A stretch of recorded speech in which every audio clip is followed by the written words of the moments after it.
Hello. We're back for CWF action. Week 12. It is the go-home shows before SummerSlam, which will happen next week. Just in time for me to take a week off as we go to TNA's Slammiversary in Montreal, which should be fun. So we'll get SummerSlam just before we go on to that trip. And that's our halfway point of the season. That'll be really fun. So we got an interesting build for SummerSlam, especially here on Raw, and we have some more building on ECW there. Their main event's a big part of what's going to happen after SummerSlam. AEW tonight has some implications, including Daniel Bryan versus Jinder Mahal. It's just going to be an interesting night, as it always is. Let's get to the action, though. Of course, we are starting off, as always, with Raw's six-woman gauntlet match for the Legends Championship. The following contest is a gauntlet match. Hope everyone's doing well. The match are as follows. Two superstars will This should be a start great in the ring. and packed week. When one superstar is eliminated, a new superstar enters. Elimination can occur by pinfall, submission, or disqualification. The match continues until one superstar remains, and that superstar will be declared the winner.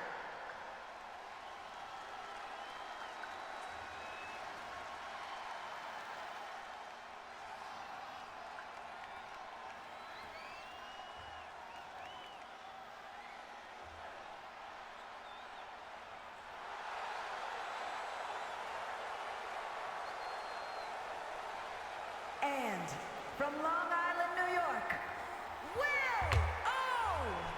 Willow Nightingale will start us off here in Raw tonight. Entering the match against Gigi Dolan, the first two for the gauntlet match here on Raw.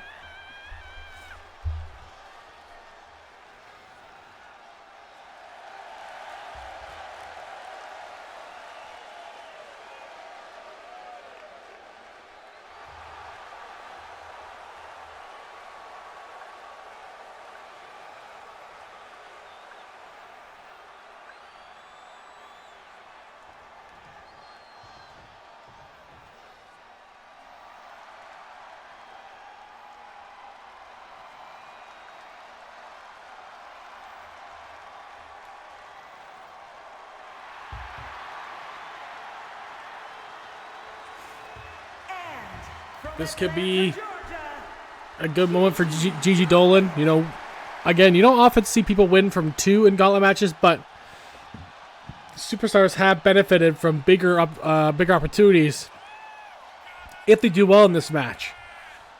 Can Gigi Dolan do the same? Anna Jay won the title, kept it for a long time. Tegan Nox got some benefit out of it till she got hurt, but she's still doing pretty well. She got a couple more really good matches out of it. So sometimes that's what you need to do. You got to get yourself on the card and get ready to go for the opportunity. You go on a bit of a run. That's all it takes sometimes.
Gigi Dolan is going to have a hell of a time. Willow Nightingale has been able to pull out some really big matches and big moments here in CWF, but neither one of them's really gotten that big break yet.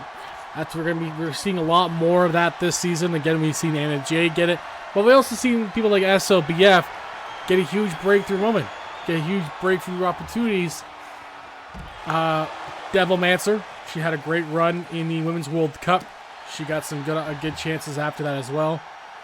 She showed a lot of improvement. Xia Li having a good World Cup run, got her a contract. Jinder Mahal had a big match last week that granted him an opportunity to wrestle on AEW as a full-time competitor and a championship opportunity. Sometimes that's all it takes. One shot.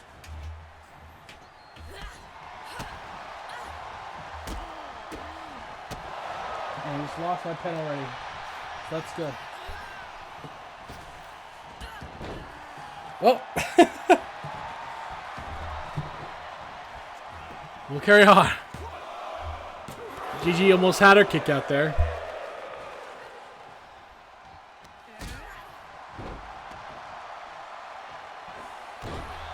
Rolling senton by Willow, but Gigi's already up. Dolan working over the arm. She can wrestle a technical game if she has to. She's shown it when she's a part of the Toxic Attraction, when she was facing JC Jane. But she had a really rough season too, so she would like to get a couple wins this season to really get better, improve her ability, improve her standing here in CWF.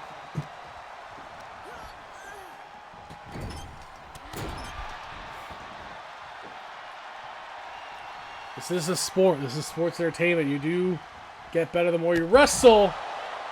And if you lose too much, you're not going to get on the card as much. Good suicide dive by Gigi Dolan on Nightingale. The Willow with another senton.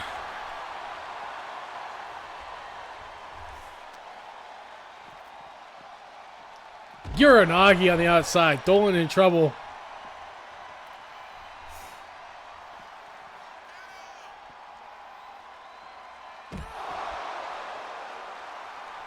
An air raid crash there. Gigi Dolan is in dire straits against Willow Nightingale. Good call to go for the pin here. Kick out at 2. Keep momentum up, Willow. Oh, here we go. Boom! That power bomb. Oh, and Dolan kicks out barely. Willow can't believe it.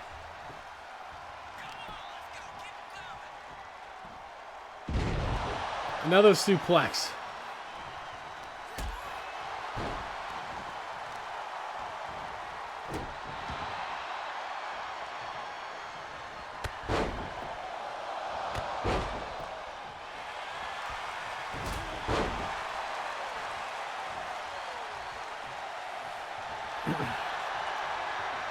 Gigi, the octopus lock on Willow. But Willow fighting out of it. Side slam.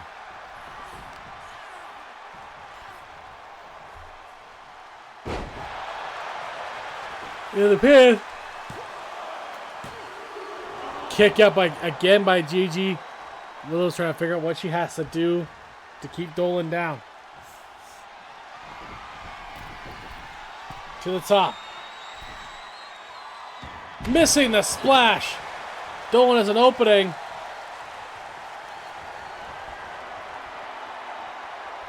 And a GG driver. Oh, and Willow got 2 3/8. 2 1/4. But Dolan wisely not letting up.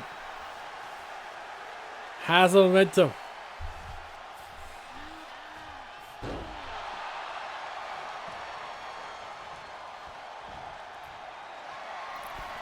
Dolan to the top.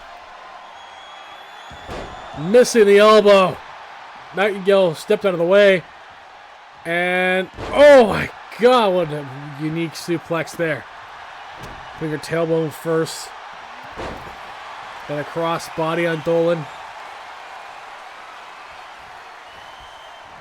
Swinging neck breaker.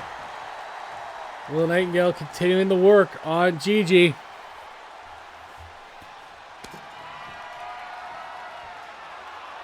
What she got planned here? Oh, a lariat splash in the corner.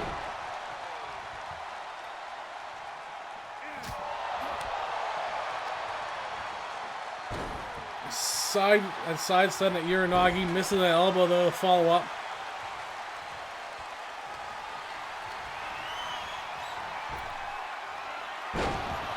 Good spine buster there into the pin on Gigi Dolan. If you're the third woman in this match, you're kind of excited that they're beating each other up. Gives it an easier path to the end of this match.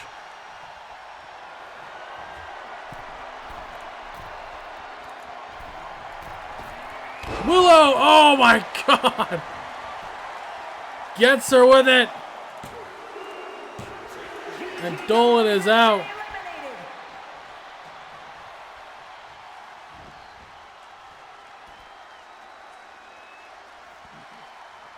Can you feel the glow? Here comes Naomi at number 3. Dolan is not looking good. She's apparently asking for some medical attention on the way out. It's not a good sign for Raw or for Gigi.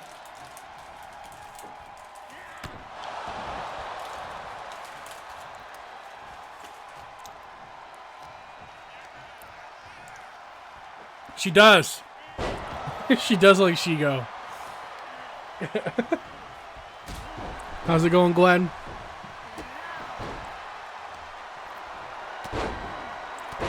We had someone else like that last season too that looked like Shigo. It's definitely the pattern, I guess. It's going, I guess. That sounds about right. Single leg drop kick onto Willow. Willow into the corner. Naomi fighting her right back, putting her... No, back and forth between Willow and Naomi. Good takedown. Willow gains some momentum here. Big back body drop. And do a spine buster. But a possum pin by Naomi. Oh, she almost caught her. Kick out by Willow. Rolling neck snap. Into the pin on Willow. Kick out by Willow.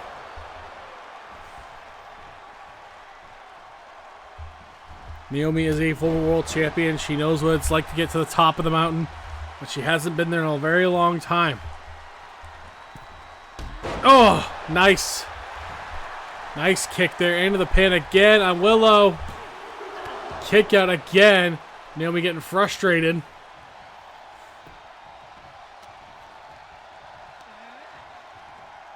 Willow was trying to get her maybe Samoan drop, but couldn't quite get it. Naomi gets out of it. That hip toss. And a face buster.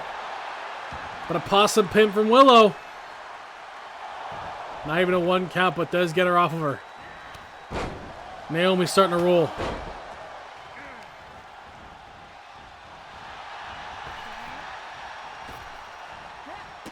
Naomi has her potentially here. Springboard crossbody by Naomi.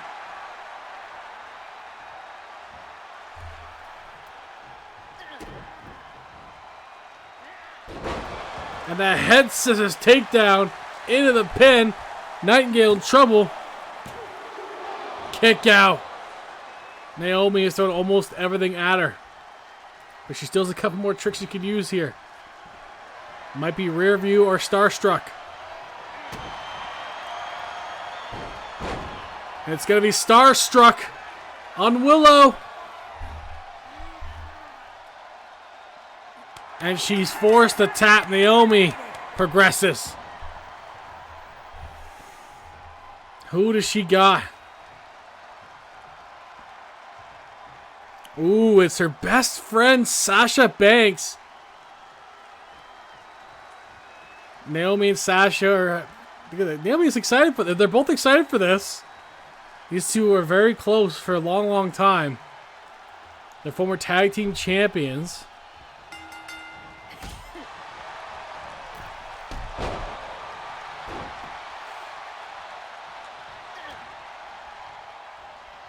There's nothing but a friendly relationship between these two. So this should be interesting with the chemistry.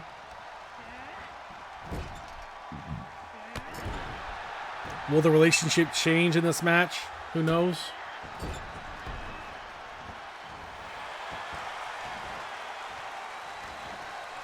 It sounds like Gigi Dolan was injured in that match, which is unfortunate. Oh, what a knee by Sasha, blocking Naomi. And a dropkick by Banks.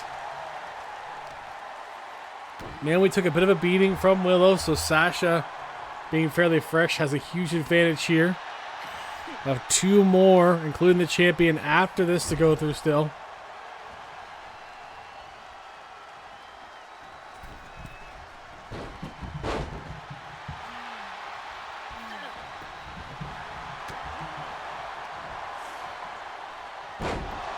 Backstabber on Naomi.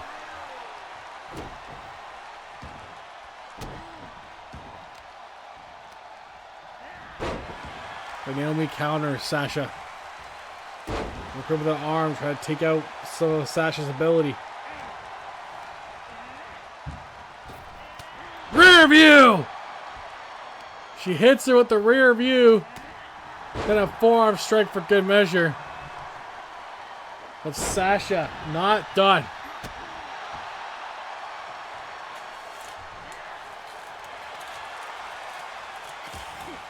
Naomi's ass was not enough just yet.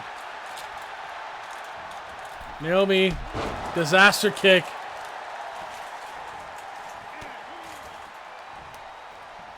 Sasha backstabber once again.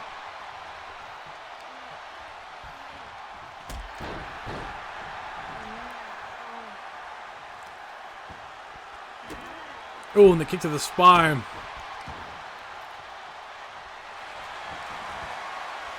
And then the bank statement right on Naomi.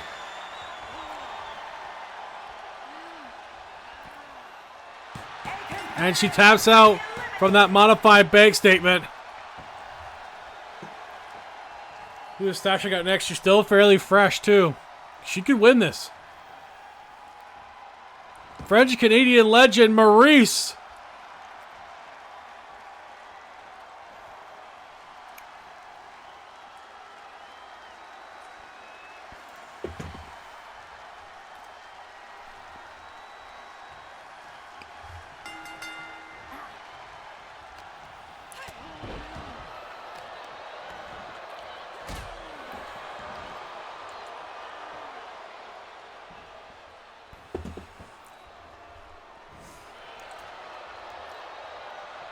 Maurice got a lot of work to do to keep Sasha down, but Maurice could do it.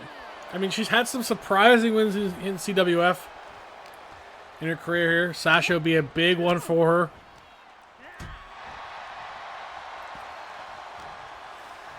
Just the champion left. Who will go on to face her?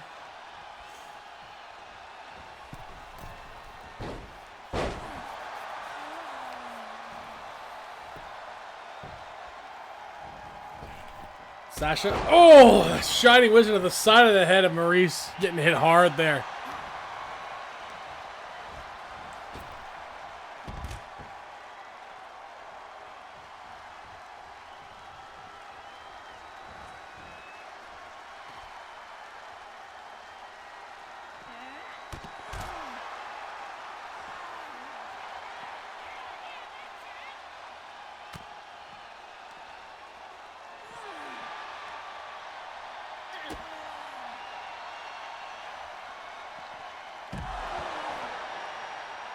They're just fighting on the outside now. It's not CWF without it. Into the steps, too.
Maurice really hanging in there.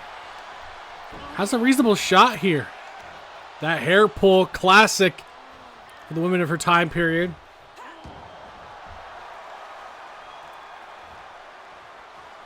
Maurice once again back to that arrogant face stomp.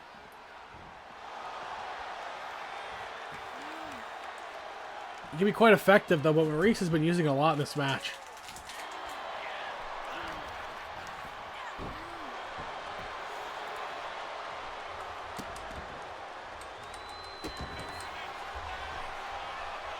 Coming up after this, Jade Cargill takes on Piper Niven. Yeti will get the call for the reffing job in that one.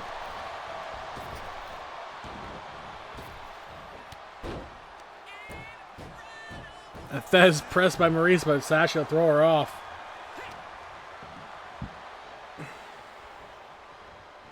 Oh! What a backbreaker by Maurice, though.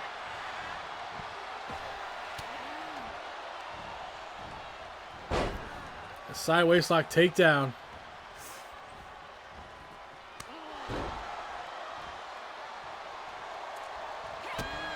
And now it's a Proquat. No!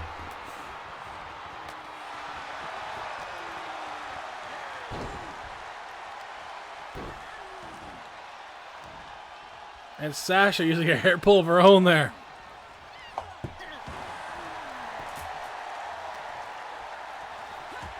If I'm Asuka, I'm pretty happy about this situation right now. Both women hurt, or almost hurt. Definitely gassed though. Shoulder tackle on Sasha into the pin, giving a plenty opportunity for the champion to win this. Then she'll have just one more next week.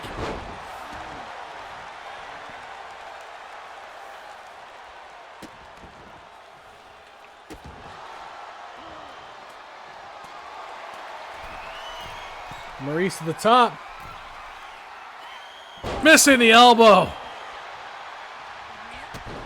Drop kick by Sasha Banks.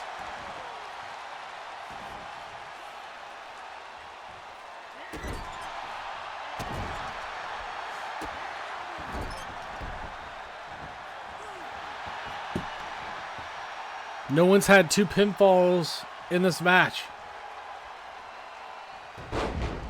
Takedown. Sasha to the top. Might be thinking frog splash. In honor of her hero. Hits it on Maurice. Oh, and a kick out. Banks can't believe it.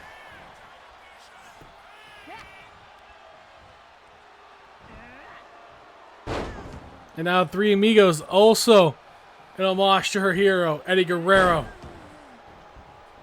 That for some reason when she hits it, people make fun of her for, even though she's been doing it for a decade. Making it seem like it's just an AEW thing. It's definitely not. It's definitely what she's always done. Backhanded slap by Maurice into the pin. That won't do it, I don't think. Oh, maybe he almost did there. Maybe knocked her out a little bit.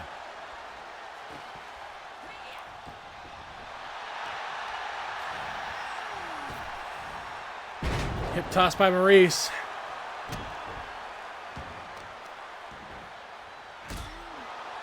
That problematic back of Sasha Banks being punished again.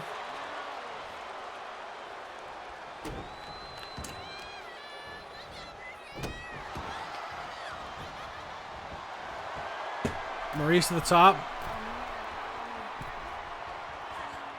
Big splash, hits it. But Sasha wisely going into the corner. Countering Maurice. Bank statement on Maurice. And she taps. Well, Asuka, you have a good chance. The next fall will win the match. Next fall will be the Legends Champion. Will Asuka retain? Or will Sasha pull off the upset? Being gassed, being hurt.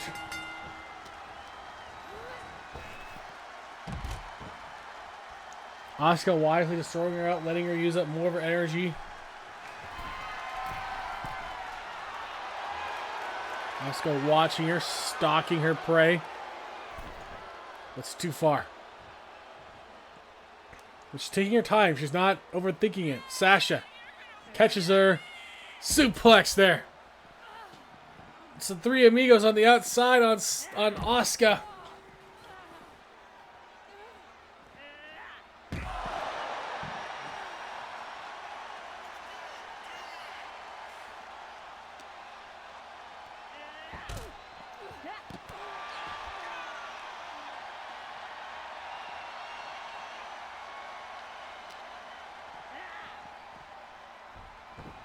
Sasha throws Asuka back in. Sasha has to think of what she's going to do to win.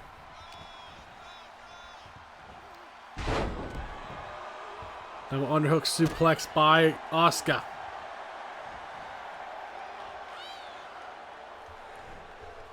Asuka work on that shoulder and back area. Again, an issue for Sasha in the past. Student of the game is Asuka.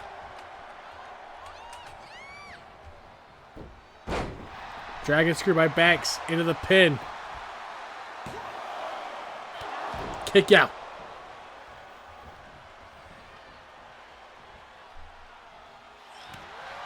Banks into the bank statement again. Asuka getting out of it. I thought she tapped for a second.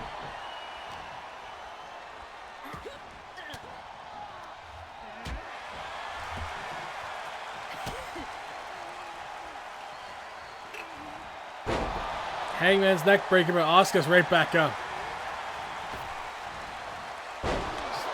Bridging suplex, rope break. Sasha got the rope.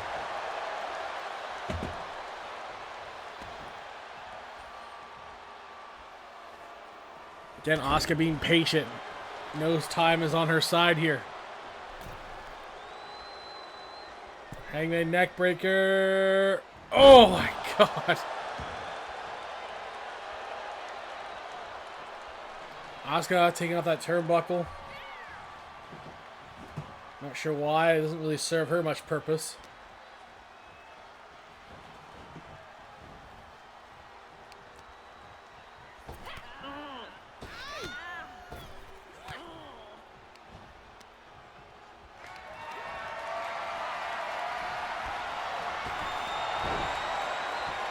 Banks is in trouble here. As Asuka continues to just methodically pull apart the arms and shoulders of Sasha. The neck area. The upper body's been the main focus for Asuka. The top goes Asuka, measuring Sasha Banks. Crossbody into a pin. Kick up by Banks. But she's having a harder time getting out of it. Asuka must be close. Banks countering. Ref distracted. And that's probably why Asuka did that. Bank statement, and the ref doesn't see it.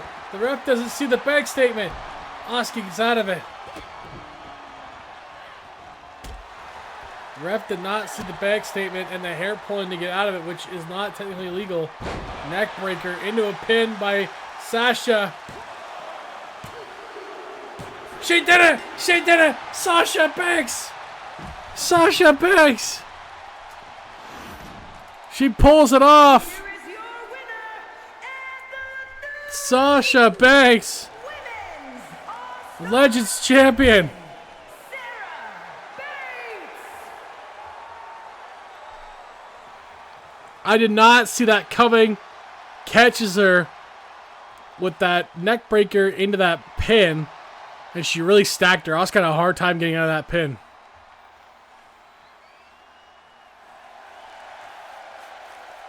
Great work by Sasha Banks.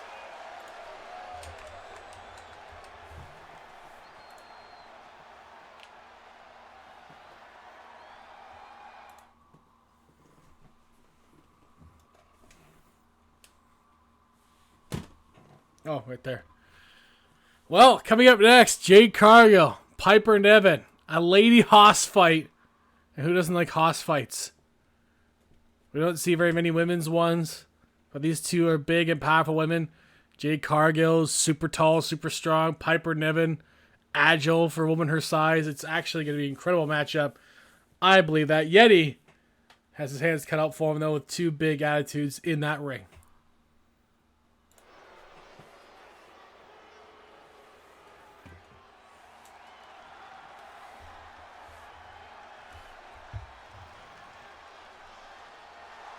The following contest is a special guest referee match. Please welcome the special guest referee for this match, Johnny Awesome.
And the participants.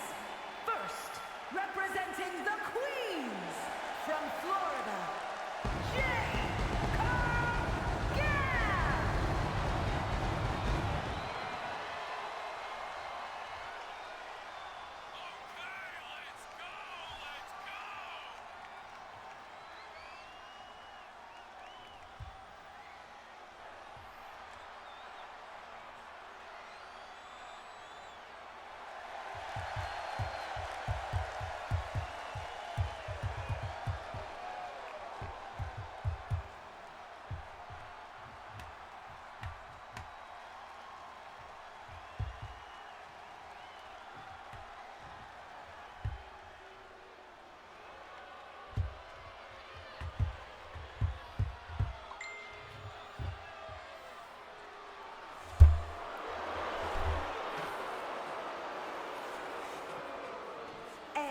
I've heard some rumblings that there's some tensions rising between the queens of wrestling, the Simply Perfection team, the three-time world's champions, between Charlotte Flair and Jade Cargill.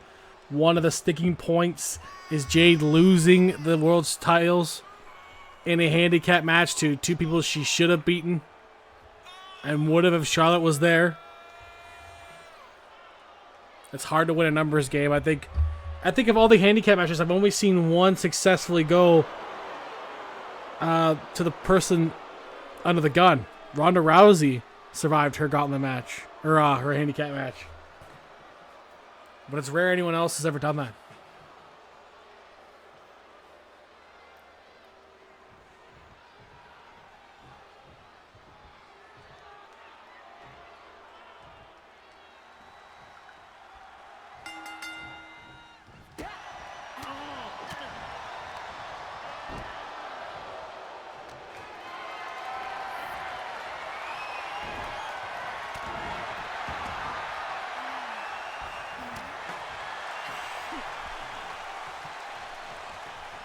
Even though Yeti can't say her name, it's still one of his favorites nowadays is Jade Cargill. He can say another person's name, which we won't get to right now, but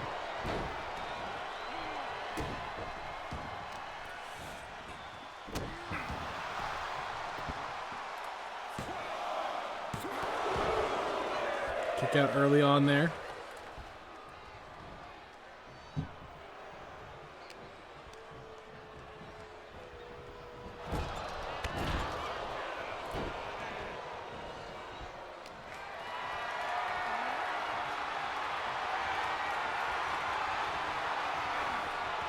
I've also heard that a certain Chelsea Green is still being spotted at events and being kicked out, as she's technically no longer a part of CWF, as per stipulation of her losing.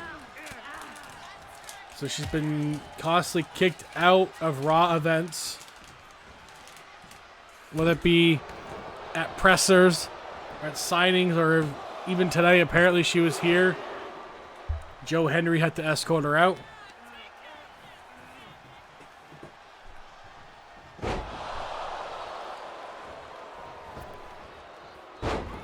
Careful, Matt Cardona.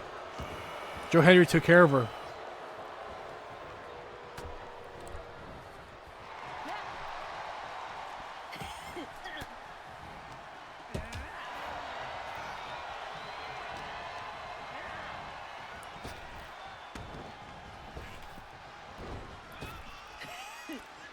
Oh! Backbreaker Piper into a pin. Yeti's hair looking more and more like a mullet every time I see him. As long as he never has the Hulk Hogan skullet, we're okay. That's a disaster. Cargill with that pump kick into the pin. And she gets her! Whoa!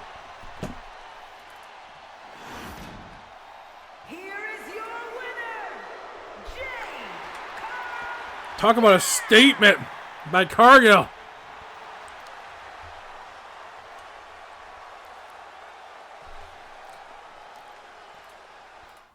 Wow, that was a quick one.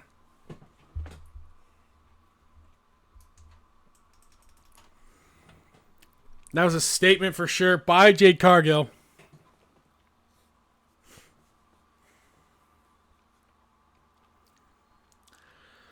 Up next, triple threat match is the number one contenders for the IC title. Who will face Natalya for the Intercontinental Championship? Will be Thea Hale, another one who's had a great season, Bull Nakano, the legend of New Japan, or will it be Tiffy time, Tiffany Stratton?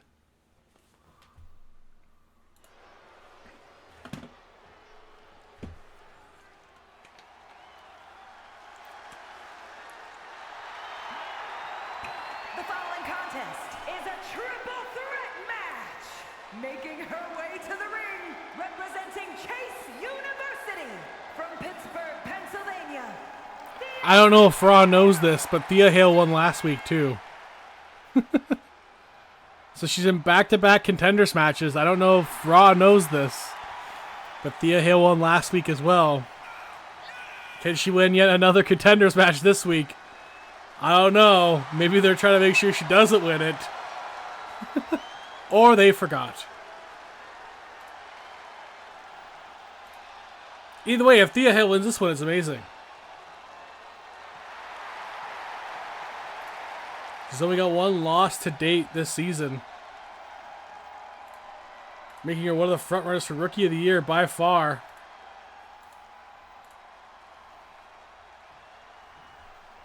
It'd be her or Anna Jay for women, for sure. No one saw this out of Thea Hale, to be fair.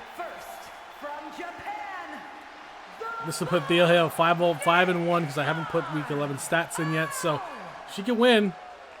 That'll be 5-1.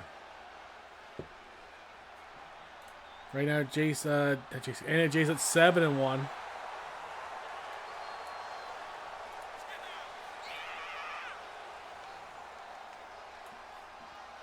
The current Raw Heavyweight Champion.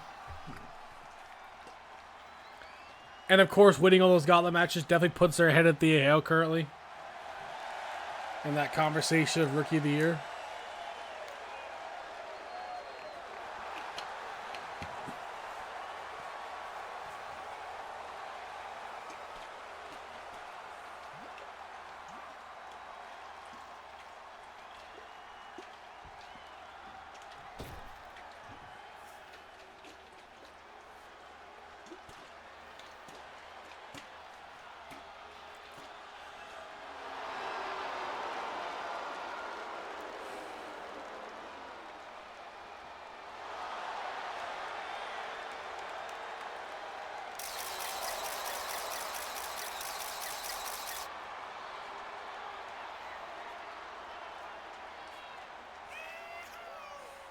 The living Barbie, From Providence, Tiffany Stratton. Minnesota, Tiffany Stratton.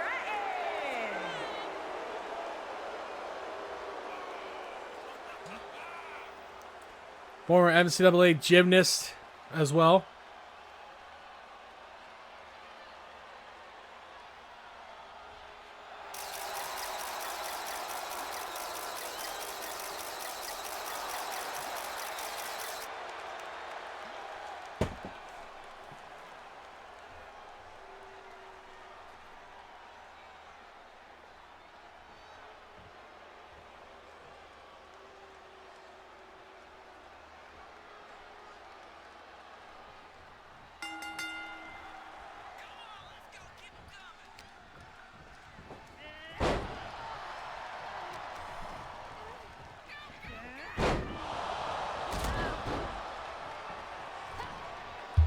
Hale is also a gymnast in her own right. WWE did a really good job at going to gyms across America and scouting people. Thea Hale, again, another gymnast herself.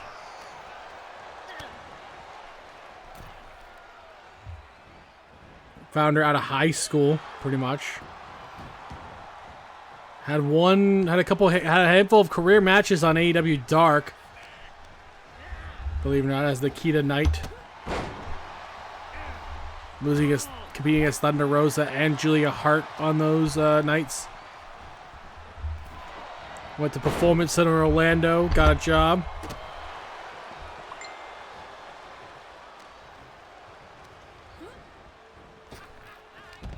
Was a part of Chase University for a while.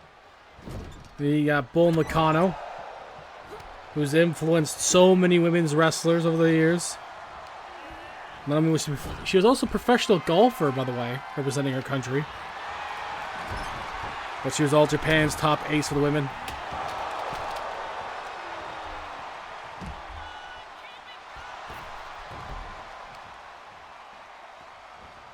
Winning championships and Grand Prix, including the WWE Women's Championship at one point. All Japan Championship. CMLL World Championship. 2 Hall of Fame inductions from 2 different companies.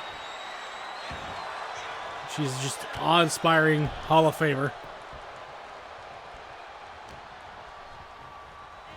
Was off to a good start there. Stratton landing on her neck, but Thea Hale taking advantage. Tiffany Stratton. Like we were saying, former gymnast.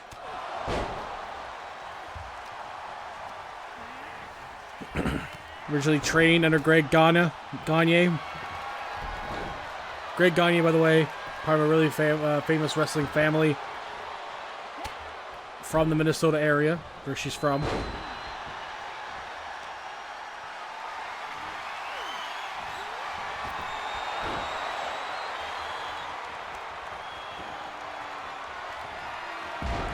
Her triple jump moonsault, the prettiest moonsault ever, is based off one of her favorite wrestlers of all time, Christopher Daniels, who did the BME.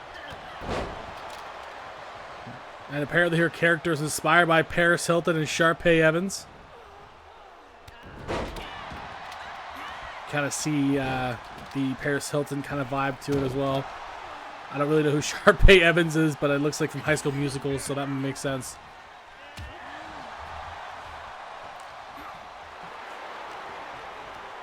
So all these women have very different paths, different lives.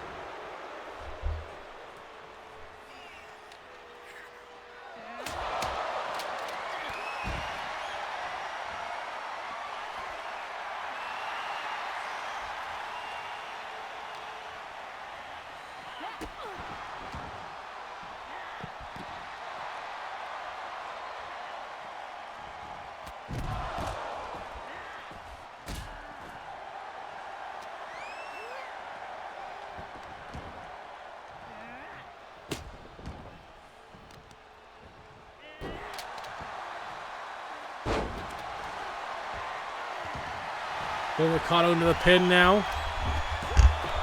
Kicked out by Tiffany, and in comes Thea Hale. But Nakano taking her down too.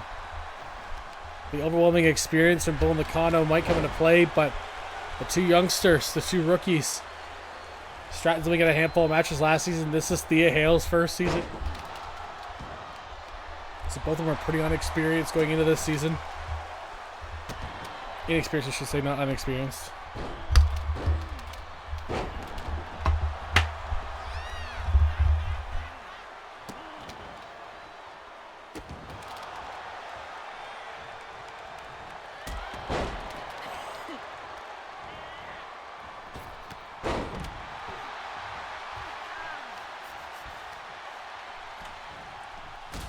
Thea Hale has Tiffany Stratton in there. Stratton countering into an armbar on Thea Hale. Nakano will help stop it, and then head scissors take down Stratton too.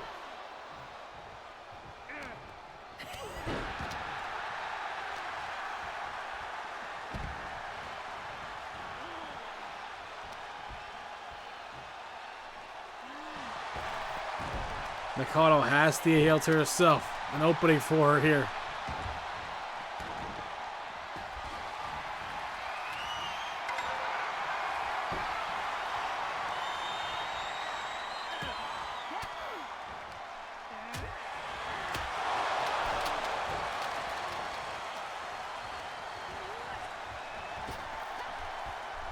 Oh, backbreaker by Stratton on Bull Nakano. Thea Hale not looking good on that rope. I think she recovered. Watching the action on the outside. Kendo sticks flying. Nakano getting hit with a couple shots there. Thea Hale with one now. Hitting Stratton in the back of the head. Hitting Nakano in the face.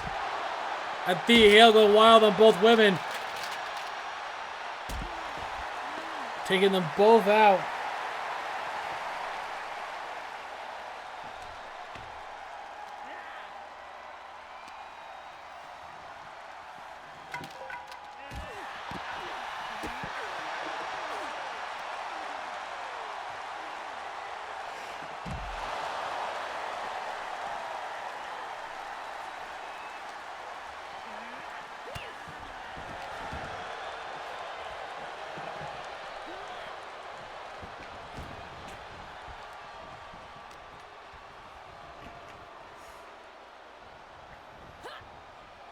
Look at this. Good job. Both women teaming up on the experience. Bull Nakano. Nakano ankle picks Stratton into the pin. Broken up by Hale. Hale into that bulldog armbar. Nakano in trouble. But she finds a way out.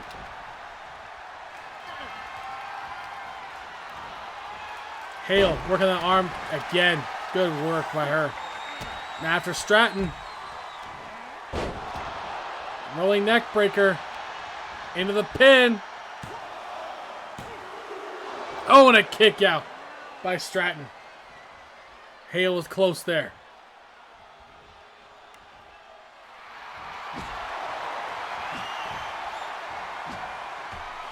Hale just beating the hell out of Tiffany Stratton with a bat, but Stratton fighting back. Vicious scratch on the back of Hale. Nakano goes after Tiffany. Powerbomb by Nakano. Into the pin. Thea Hale saves it just in time.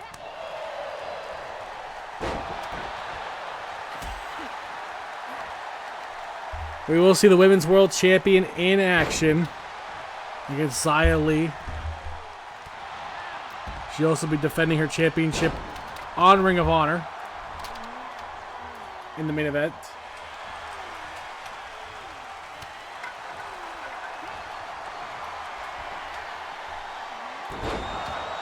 Bull Nakano might finish her off right here. Oh, kick out. Now Stratton's there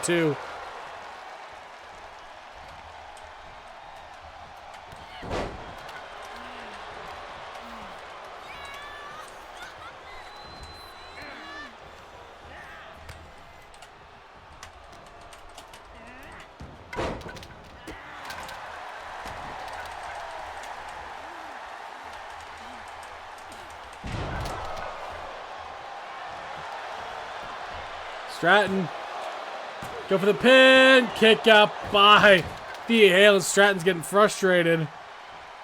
Just gotta be careful here.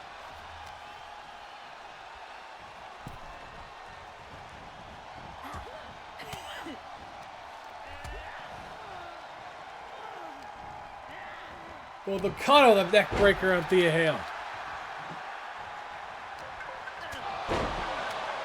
The headbutt for good measure. Stratton taking out Mikado. Alabama slam by Stratton in the pin. Kick out. Close call. Stratton. Prettiest moonsault ever missing. Side suplex on Stratton. And now Thea Hale's back in. Hale. Good arm drag takedown. Got that arm again too. Drop kicks.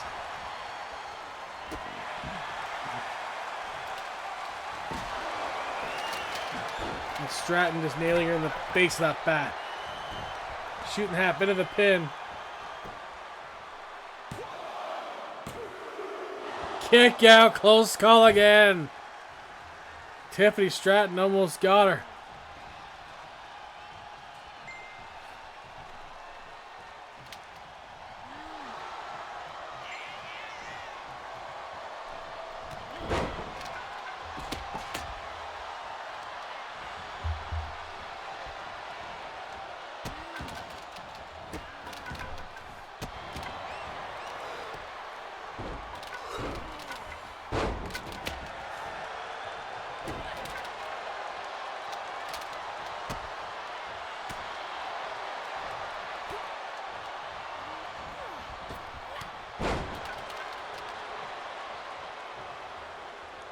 Tiffany Stratton with a powerbomb. Stratton's starting to roll here. But Nakano gets back up. Nakano.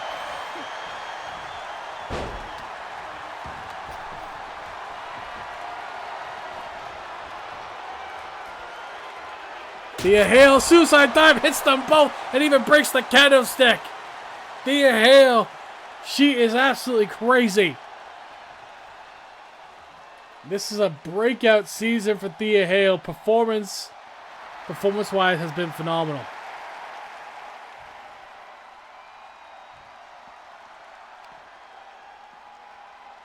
Neckbreaker boldly caught up by Tiffany Stratton. Thea Hale throwing her into the barricade. Not getting in her face there.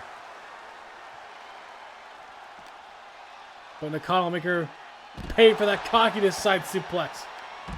Sidestepping Stratton's drop kick there.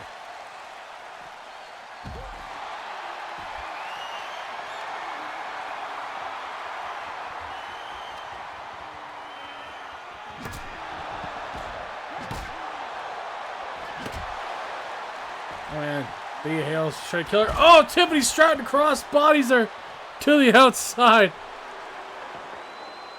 Tiffany feeling it now. Blowing Thea Hale a kiss. Thea did not like that one.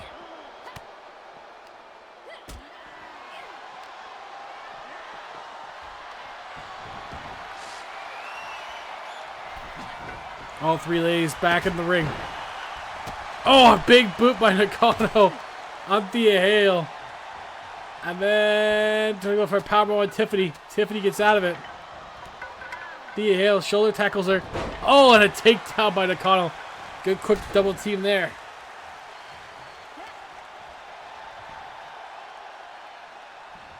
The double team on Hale, the double punch into the pin, broken by Tiffany.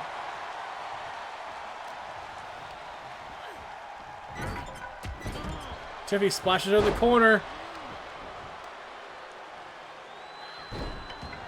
Continues to weaken her here, and Nakano rolling out, knowing the prettiest moonsault ever could be coming. Tiffany takes her down. Thea Hale tries to sneak up behind her, but Tiffany saw it coming. Thea sidesteps her into the Bulldog armbar. Bulldog armbar. Thea Hale. Couldn't quite get it. Crossbody by Novo Nakano.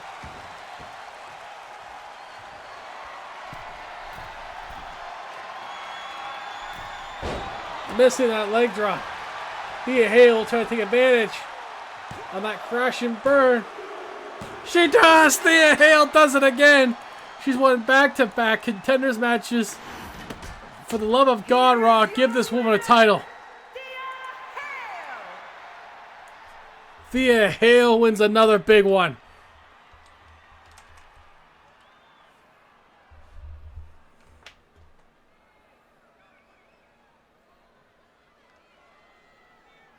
Thea Hale is unbelievable this season. Wow. At the halfway point, 5-1. Solid record for Thea Hale. All 6 matches were really good too. Their only loss, I think, came against Rhea Ripley. Coming up next, speaking of which, the world's champion, Rhea Ripley, a non-title action against Xia Li. She's going to put Xia Li down because Becky couldn't do it. Basically. Thea Hale to victory. Yes, exactly, Jeff. Thea Hale's been incredible this season. We'll see SOBF, also known as Jeff, teaming up with Joe Hendry to take on Mike the Baker and Kempachi in the main event for ECW this week. And the Divas Championship, China looking to get another win against Lux, this time for the goal.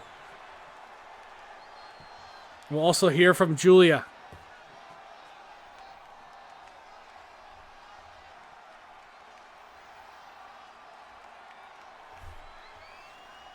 Later tonight as well in AEW, we have a trios contenders match. Axiom, Nathan Frazier, and Tyler Bate take on Joe and Mark Coffey and Cameron Grimes. Daniel Bryan defends the World X Championship against Jinder Mahal. And in the main event, Randy Savage, Scott Hall, and Syxx are laying out the challenge to Sting to find 2 partners and dare challenge them. From Adelaide, Australia, The Raw Trios Champion and the CWF Women's World Champion, Rhea Ripley. Triple Crown Women's Champion. Just saw both titles already for a significant amount of time.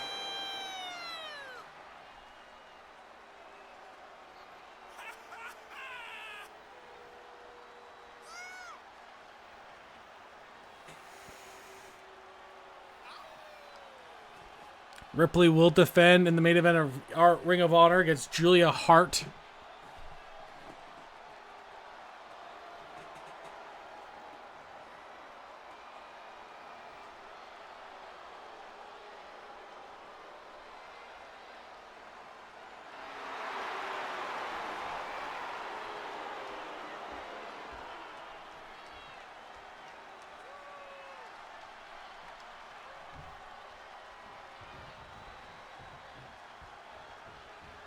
Zod getting the reffing call on this one because it's Rhea Ripley, and Rhea makes him.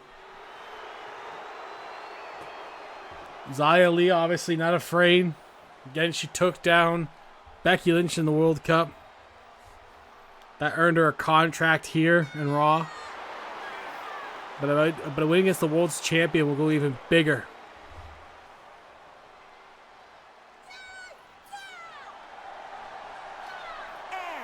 From Chongqing, China, Xia Li.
Well, you know what?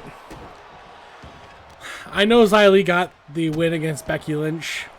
Honestly, I personally think it's a bit of a fluke. And good luck to her against Rhea Ripley tonight, because it's going to be tough. Into that pin there.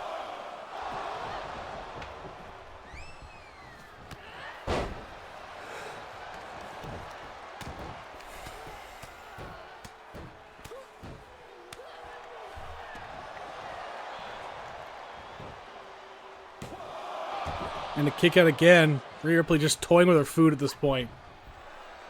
Just playing with it. Main event tonight on Raw. Toni Storm and Britt Baker will take on the Kabuki Warriors, Io Sky, and Kairi Sane.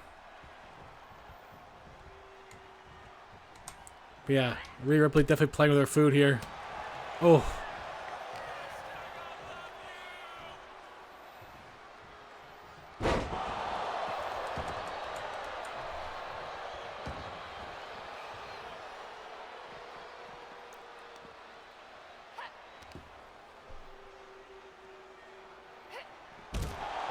God, man, Xia Li, you're in huge trouble. You're in huge trouble here.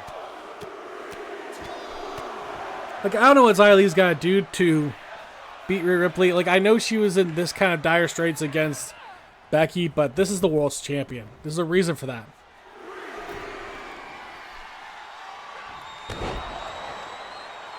Continue to dissect Xia Li. Saw it in pinning position. Look at that chest rippling. Kick out by Xia Li.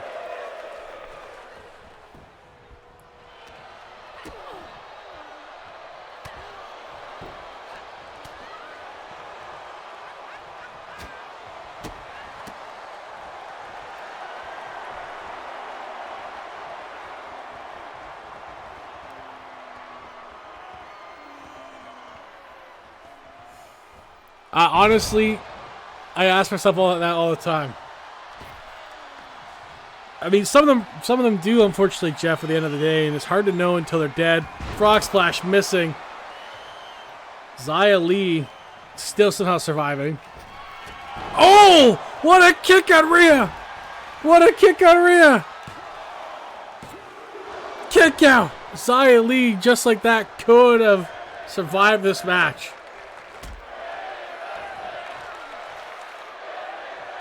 Xia Li, that quick kick out of nowhere. That karate background.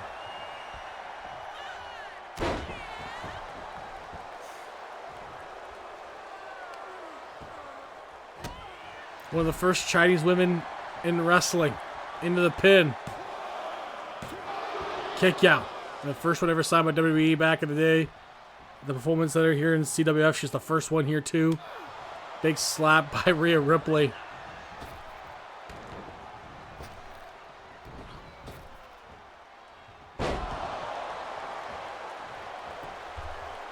Xia Li landed face first on that.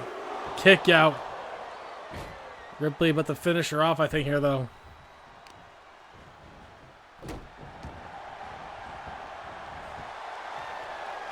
And now it's time for the Prism Trap. Prism Trap on Xia Li. And she's going to break her leg here. Oh. Zod goes to the bell. That's it. Here is your winner, Rhea Ripley! No surprise that the world's champion picked apart Xia Li.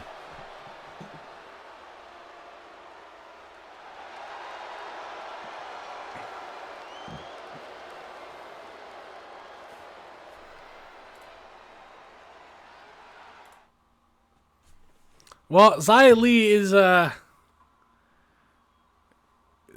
isn't as good as the world's champion, Jeff. I mean, it's clear that now. Coming up next, the main event of Raw. Britt Baker, DMD, and Timeless Toni Storm versus the Kabuki Warriors, Kairi Sane, and Io Sky. The other 2/3 of the Trios champions. Looking for a little action here against a tough opponent in the Kabuki Warriors.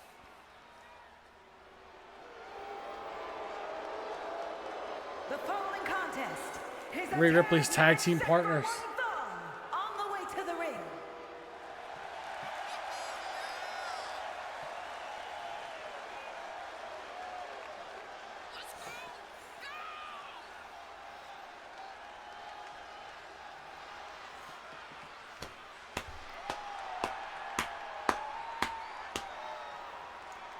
Hopefully Ring of Honor sends me their matches. I think they already did or not, but I'm not sure.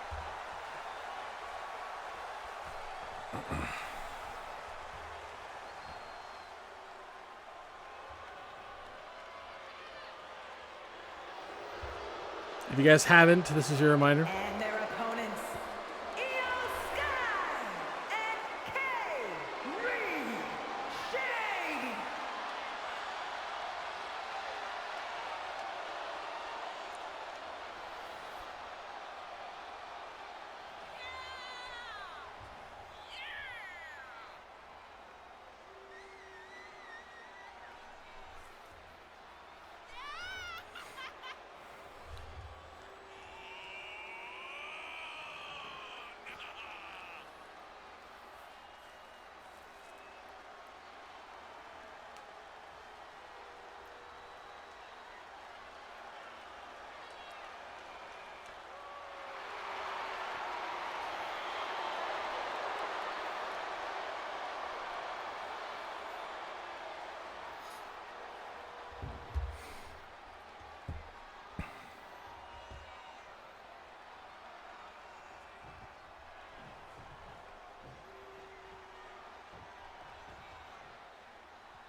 Starting the match, here's Kairi Sane, Toni Storm into the pin already. Oh man, that would be so bad if it ended there. Not for Storm and Breaker though. We have one last pack, by the way, too. One last pack to give out.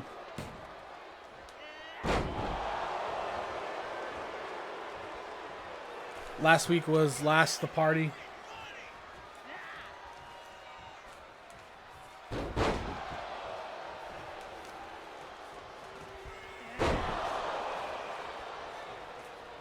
Which was won by Raw and given to SmackDown in a deal.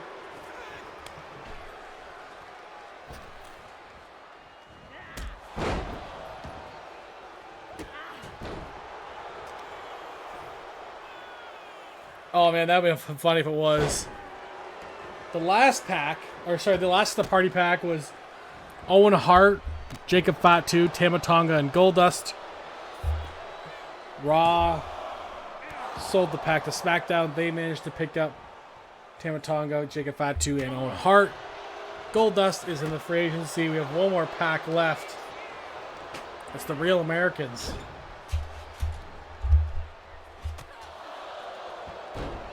I sat on this one since pretty much week one.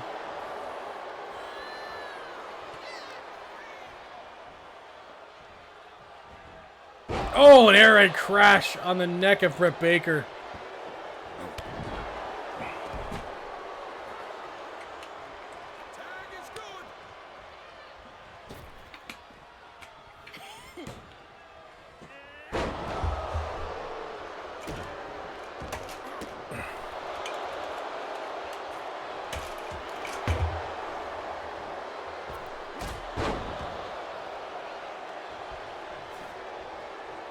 There we go.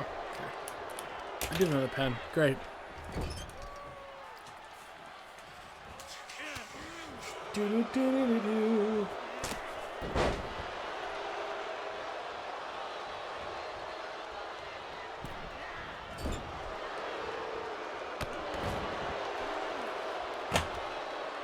Good job by Britt Baker wearing down Kairi. Io's been barely in this match.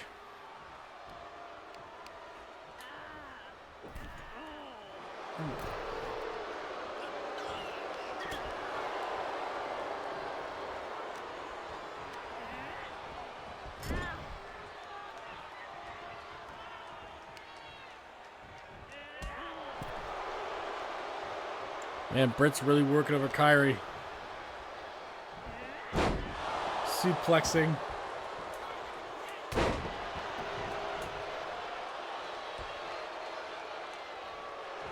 Oh, Kyrie into the pin. Can Fluke it? No. Again, wouldn't that have been really funny for the main event? ECW coming up after this, after a quick break to set that up.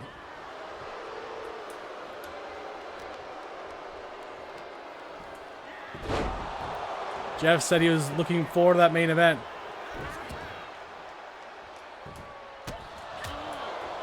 Yeah, you gotta do Poke Start, and then you get your first. Then they give you an auto starter for one of the starters from pretty much from any generation, and then you get a set of balls, I think, to start with too. A Piplup. There you go. I think now you can. I think now you can do it.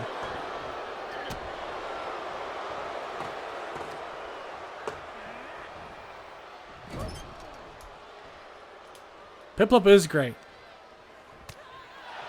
I know Jeff said he was really excited to hear that Kenpachi wanted to get a rematch for the 24/7 championship because he lost it due to injury.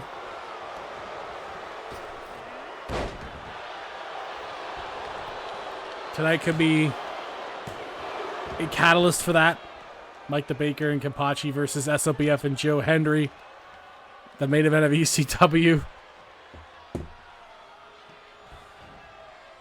Because of course it is. Man, Britt has got to get out of there. Io Sky taking a beast here, but eventually Britt's going to get gassed. Good tag. Here comes Tony Storm now. Takedown by Kyrie, who tagged in. It was the only way. I mean, you could have used the slots to build up your feuds for SummerSlam. But, you know, they do have those matches locked in. Regardless. A Rey Mysterio versus Sin Cara match. Loser leaves and joins the other brand. And Matt Hardy versus the Ultimate Warrior in an ambulance match for the Hardcore Championship. So we got those two for ECW coming up. We will also see Kazuchika Okada defending the North American Championship against Will Ospreay in an Iron Man match. Jeff's also got his Twinkle Twins defending their World Tag Team Championships against Cookie Otter and Cheeky Wolf of AEW. A count-out victory could happen here for Rhea's team. I don't know if they ever had an official name. And they got it. Rhea's not in this match, but she gets credit for a win, apparently. Here are your winners. Count-out win.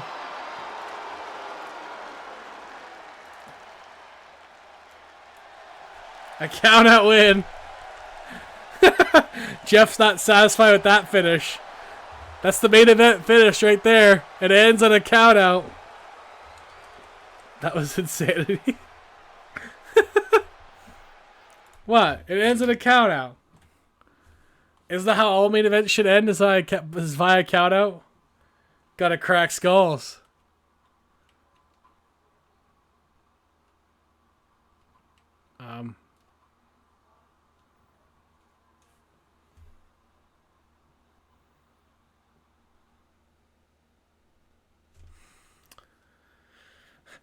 So yes, we will go on a quick break while we set up ECW. Be right back, guys. It should be a lot of fun. It'll start off with Julia.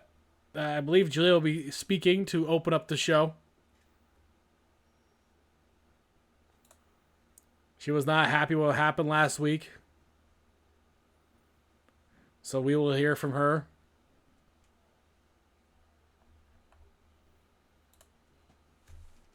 And we'll be right back, guys.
Okay, we're back.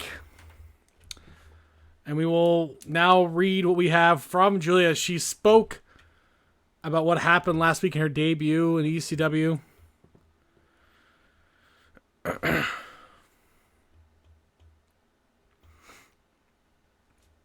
Carmella, Alundra, last match. You two thought it was funny to gang up on me, huh? Well, let me tell you something. That was just the beginning. You haven't seen what I'm capable of yet, and especially when I'm really motivated. Carmella, face to face with her in the locker room, leans up against the lockers. Oh, Julia, you're always so dramatic. You're in the wrong place, the wrong time. Simple as that. Julia's face turns to a bit more upset, so to speak. Wrong place? Wrong time? No, Carmella. You and Alundra targeted me, plain and simple. But you made a big mistake. You've awakened something in me, something fierce and determined. I'm not just another rookie you could push around. Carmella chuckles and laughs at her. Oh, sweetie, you've got fire, I'll give you that. But fire alone won't get you far in this business. Julia gets face to face with her. Fire, determination, and a burning desire for my payback. That's what's going to drive me, Carmella. Mark my words. I'll get my revenge, whether it's in the ring or out of it. I'll make sure you both pay for what you did. Carmella smirks back at her.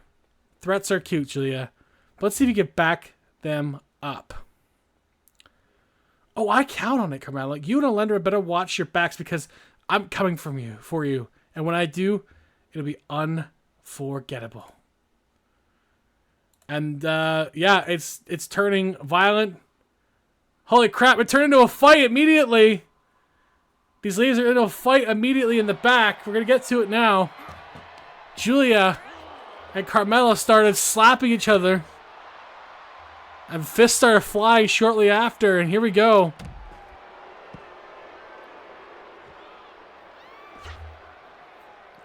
This is what ECW is about right here. Let's get right into the violence of Julia and Carmella. Julia taking advantage of the fact that Alundra's not here tonight.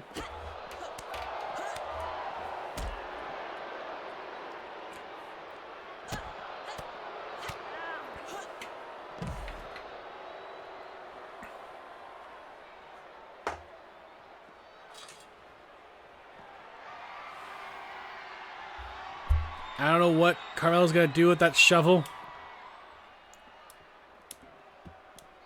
Oh, God, the back of the head of Julia. And a drop kick on top of that. Good God. I wonder if Jeff's watching this and getting the security on standby. He's letting these girls fight it out because it's getting heated. Maybe for once this is actually the right call. Let them figure it out. Especially here in ECW. This is how ECW figures things out. Oh my God, a pile driver on the pavement. But somehow Carmella gets right back up. Oh, sweet shit. Yeah, man. Jeff, it started off as a fight immediately as you're getting ready for your match tonight.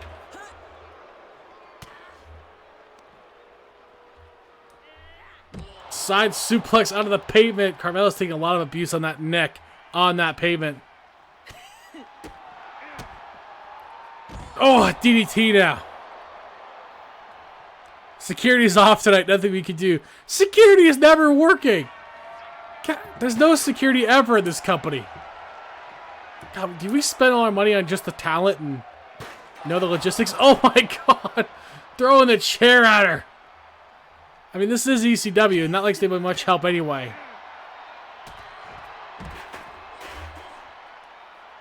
Julia is mad.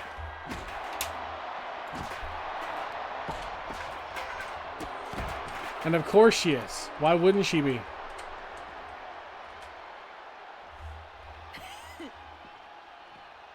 Oh, God. Michinoku driver on those. I don't even know what those are. I think those are cases. Oh, my God. A spinning pile driver. Now this is job security. It's some of the best coverage you can get. You would need to here in ECW. Oh my god, just throwing Carmella. Julia is killing her. Oh my god. Oh! Sidestep by Carmella. But Julia blocks her. Blocked her again. No. Oh no. Oh my god, a brain buster now. Carmella's neck has hit that pavement over and over again, Jeff. That can't be good. Somehow Carmella is going. Face buster by Julia. Oh my god. Now Julia's face hits the pavement. And now the code of silence. The code of silence by Carmella.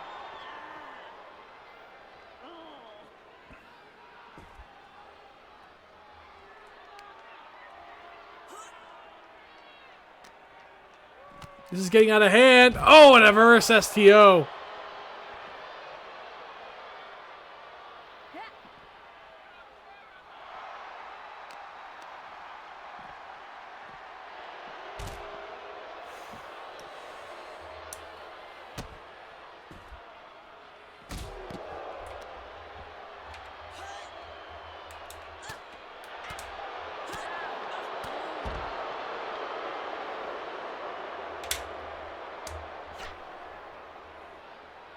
They are going to kill each other tonight.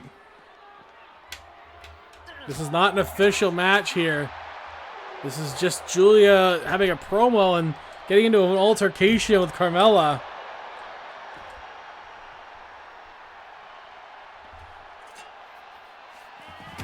Oh my god, a shovel to the head. Oh, a senton. Good god. Julia's doing everything she can to completely punish Carmella. And that death lock right on that knee area of Carmella.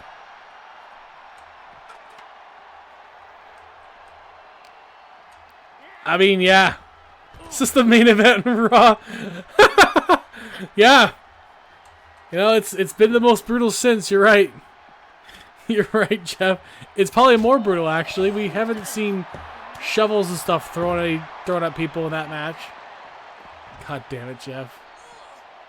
This is the main event on Raw. Literally the last match. A shovel again coming into effect. Oh god, the ankles of Carmella. Oh god. Just beat the holy hell out of her. And Carmella's still somehow getting up. Always needs more shovel. Yeah, instead of more cowbell here in CWF, it's more shovel. Needs more shovel. And more shovel we shall get. Jeff, if you do a shovels match, I swear to God, if I gotta make you a shovels match, like,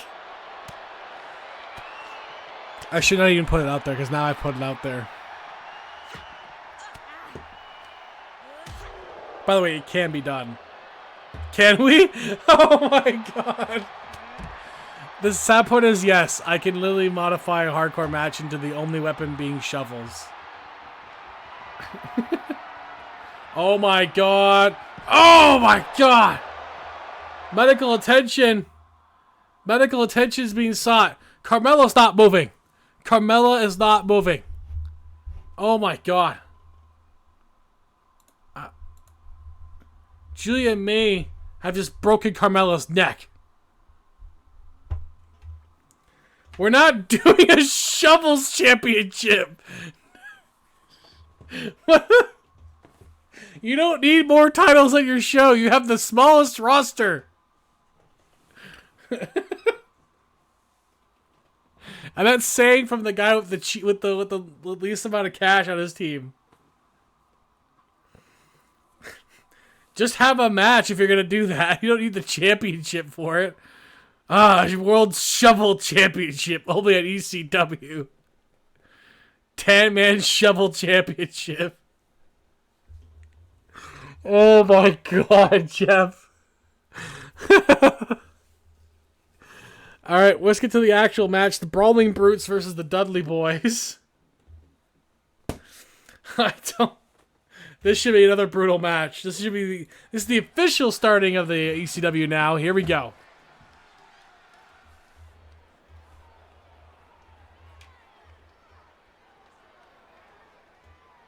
10-man shovel championship. No, Jeff, we're not doing that.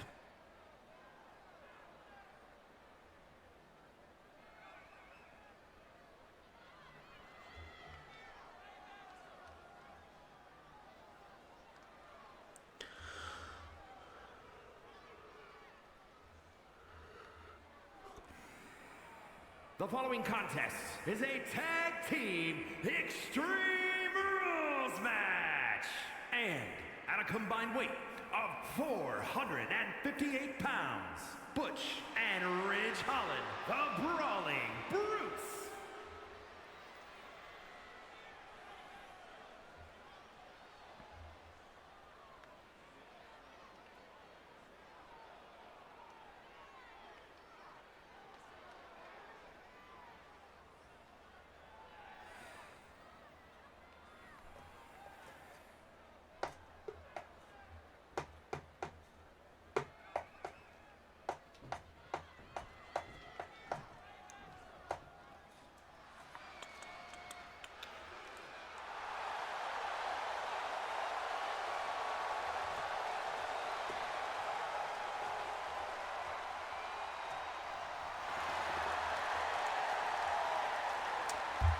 Sorry, Brutes. As much as I like you, I'm pulling for the Dudleys here. And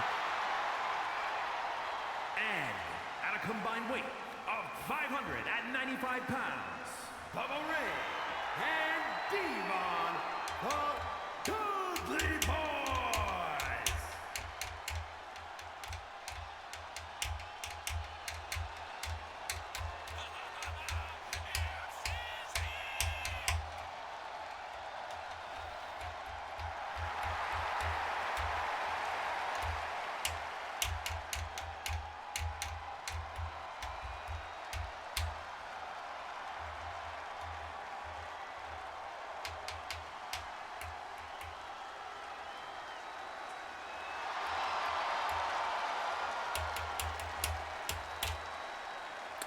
You know, we'll have to see. You know, I know you're building up new championship opportunities. Dudley Boys would like their championships. I also heard tonight, Jeff, that the Hurricane's supposed to take on Rick Rude and Ric Flair, but his partner, Shinsuke Nakamura, is nowhere to be found. I don't know what happened to Shinsuke. But Hurricane says he's not changing plans. He's going to go through with the match. He believes that it'll be fine. So, okay. Here we go. Brawling Brutes, Dudley Boys. The legends of ECW are back here.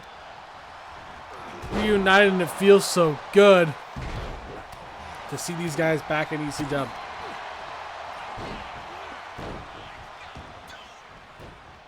Will the Brawling Brutes give them a hard time tonight?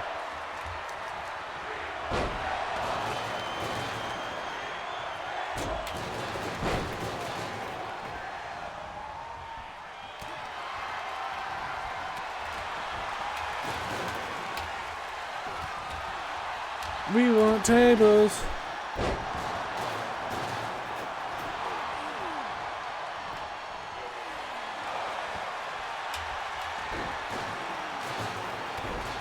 That arm bar, breaking him out of that though.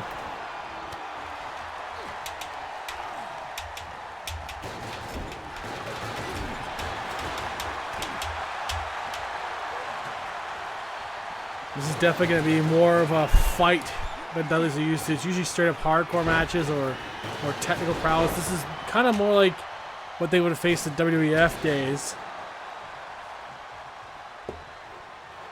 Especially with Edge and Christian and the Hardy Boys.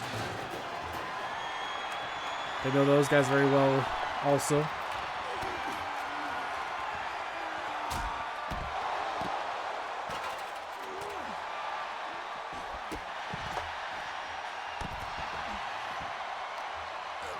So far it's been mostly Dudleys, but Butch and Ridge Holland do not go down easy. Like I said, they are fighters. It's what they know. It's all they know.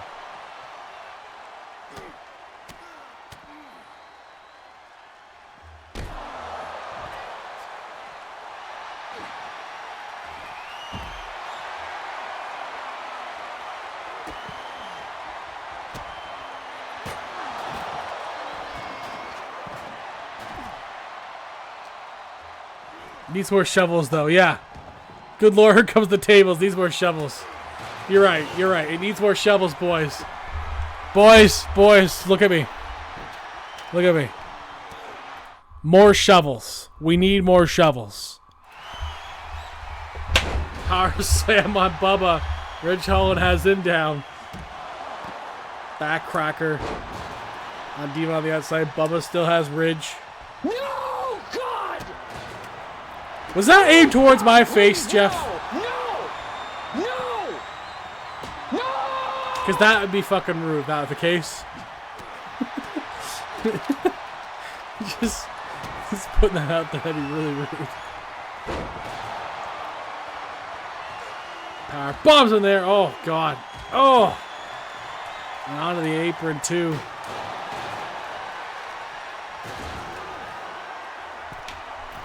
Bubba goes to the top. Missing that splash. Almost going through the trash can, too. Ridge. Big slam there. Good takedown by Butch. Good opportunity for the pin now. The ref doesn't know what to do here. Then didn't even get a count.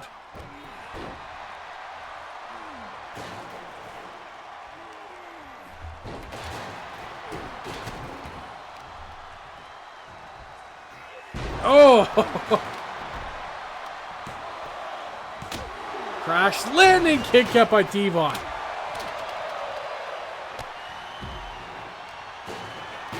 Oh, God! Butch hits both Bubba and Ridge at the trash can. He's got to be careful. He did have his partner on that one. Into the pin on Bubba. No shit, not the face. Kick out. And it's a fight. It is becoming a bloodbath soon. I think some guys are busted open. Looks like Bubba might be. You try to take out the trash. That didn't work. Oh my God! What is Bubba doing? Bubba's body contorts through the rope and onto the floor, hitting nothing. This is ECW right here.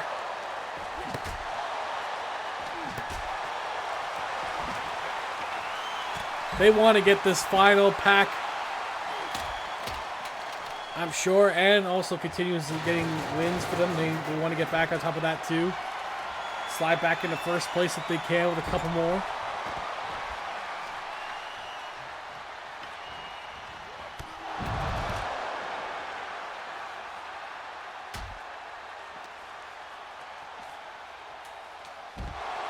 I will say AEW really wants this pack. I really want it. We need it. For one particular person, we need it.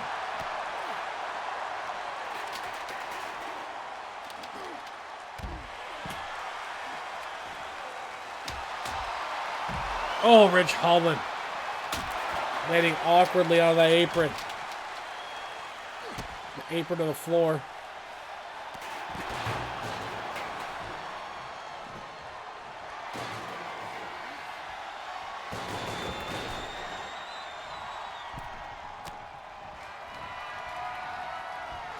The reverse DDT on Ridge into the pin, and Butch saves it.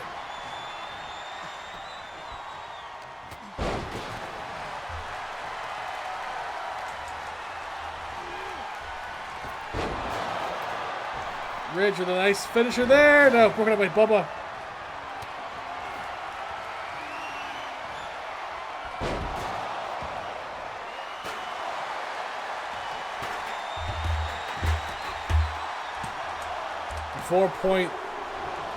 .3 for Raw is the mark to beat.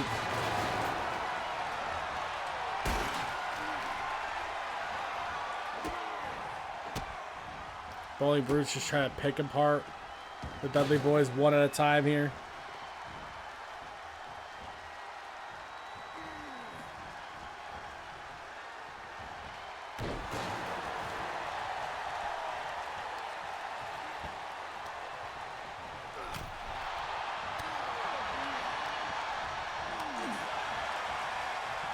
Bubba has Ridge stunned. And a Bubba cutter.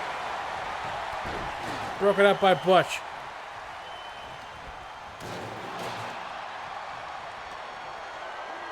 Butch trying to break that hand of Bubba.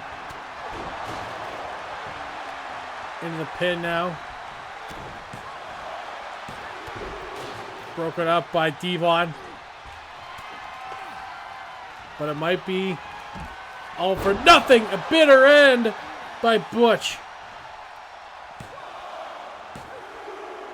Oh, and a kick out by Devon. Ridge wisely distracting Bubba, though.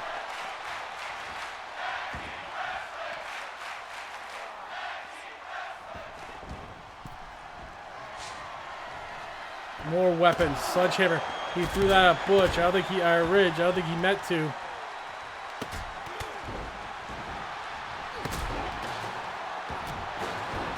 It's twice now where Butch clipped Ridge with a weapon. Oh, a Bubba cutter after that trash can shot. Broken up by Butch. But Devon snake eyes Butch. And a big clothesline.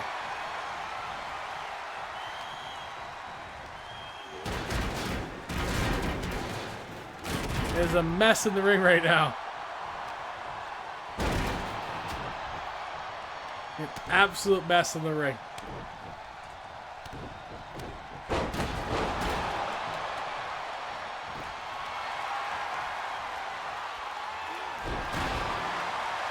He has the stairs.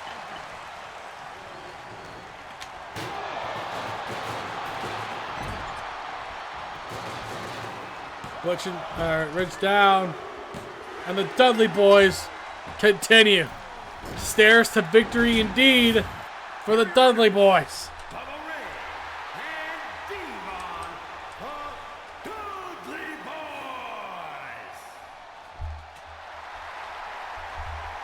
And it's always a stairway to victory.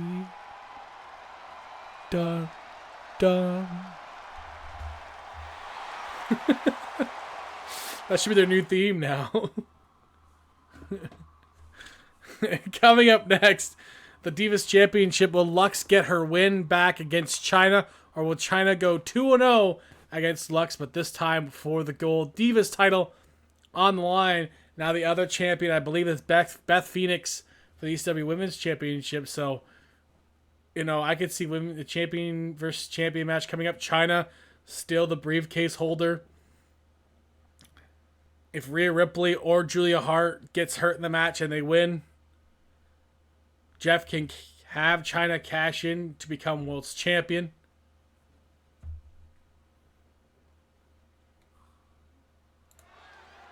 It's any woman's guess.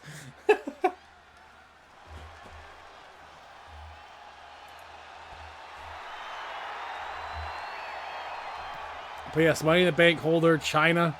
She's been holding on to that since WrestleMania. Dolph Ziggler also.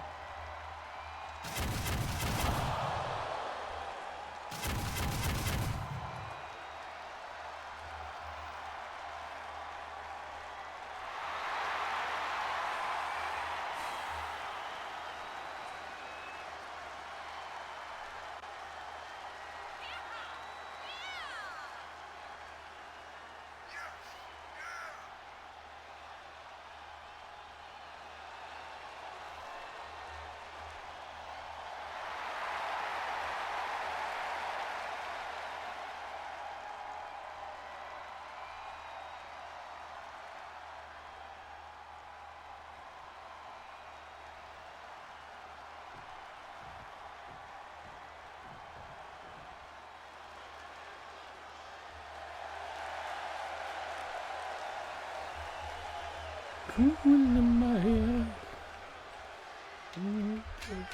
Down.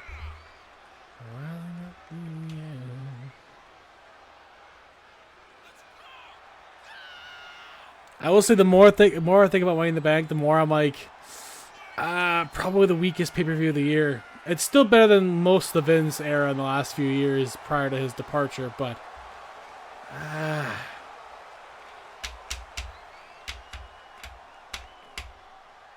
just not feeling it. I was not feeling that show. It was botchy and sloppy at a lot of times in that show. I think there was one particular wrong move made, but which was Sammy retaining. I thought that was a bad move. He doesn't need another big win against the big character. He's already got a lot of those in his career. Just the more I think about it, I'm like, it was just. It wasn't their A show. They wanted to make it. They want to make Money to make an A show. That wasn't not the way to do it. That was not the way to do it. And her opponent from Wellington, New Zealand, The men's Money in the Bank line match was pretty good though. Drew's thing, I don't think is completely wasted. I thought it was actually kind of hilarious how they did that again to him. It's just. They have to stop doing it now, though, because it's getting a little ridiculous. But overall, I actually didn't have a problem with that part of it. And the women's ladder match, again, Zoe Stark had a bad night because it was really botchy for her. Didn't help.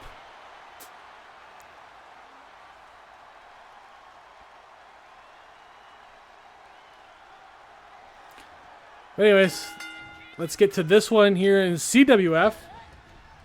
Lux defending the championship against China. It's proven to be one of her more difficult challenges to date in her career. In her 3 seasons here in CWF. China's one of the few that can match Lux in size and power.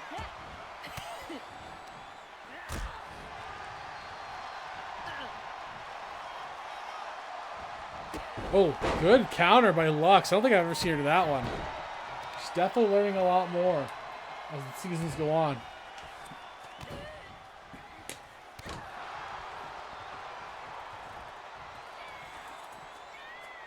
Based on when I'm getting the note on my desk here, it sounds like the Hurricane will go on without his partner against Ric Flair and Rick Rude. I mean, I don't know if you saw what happened last week when they went 2-on-1, but good luck. Yeah, China could be out of her element here if Lux could take advantage of the fact that she's been way better at hardcore style matches. She's got to take advantage of that. China got the best of her a couple weeks ago. Hoping to not do it again this week. That's what Lux is hoping for, hopefully. There's a lot of hoping. A lot of hoping. That's all we can really do on these shows is hope. I have a feeling Sasha Banks winning tonight was not Raw's plan overall, but sometimes you never know what happens.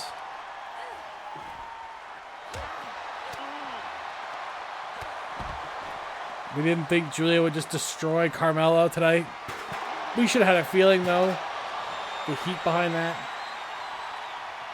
China trying to get back at even playing field against Lux. Lux with the big takedown there.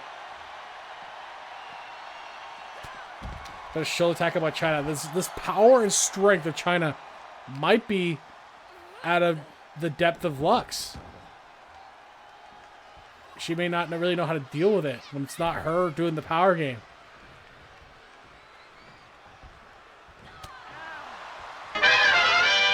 Thank you for the follow. China has her. Just continue to wear down Lux. Oh, God. Now the electric chair. Lux is down. Champion trouble. China for the pin. Kick out.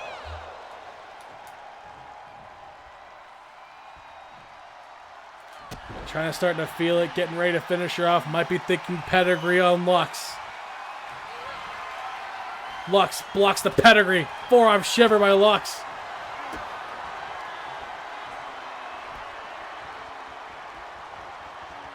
Oh my God! A New Zealand good night.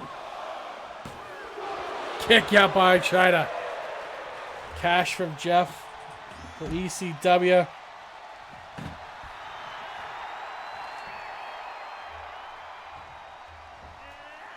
Oh, sidesteps.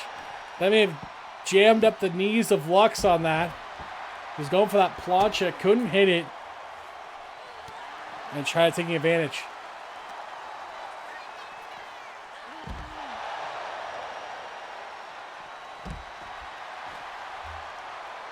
Lux is still in deep here against China. I don't know what she's got to do to beat her.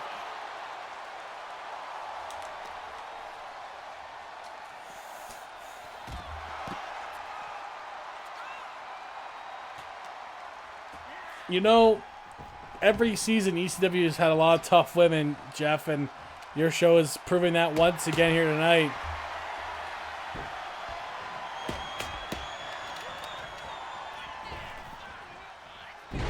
Single leg flapjacked by China. And now a big swing. Lux had that blood rush in her head. Throw your shovels for God's sakes. Yeah, the shovels alone was worth it. The shovels are the star of the week. Going into SummerSlam, which will be next week, guys. It'll be next Thursday, so on the 18th. On the 18th, you'll get SummerSlam. Power Slam by China on Lux. Kick out by Lux. The 17th, we'll have an interview for the Into the Geekdom with my co-host, Develope, as we talk to cosplayer, business owner, and streamer Sophia Cormier. She's known for her Harley Quinn cosplay in her local area. She's also a local painter and artist out there doing decals on vehicles. She also does some car modeling too, and of course a streamer.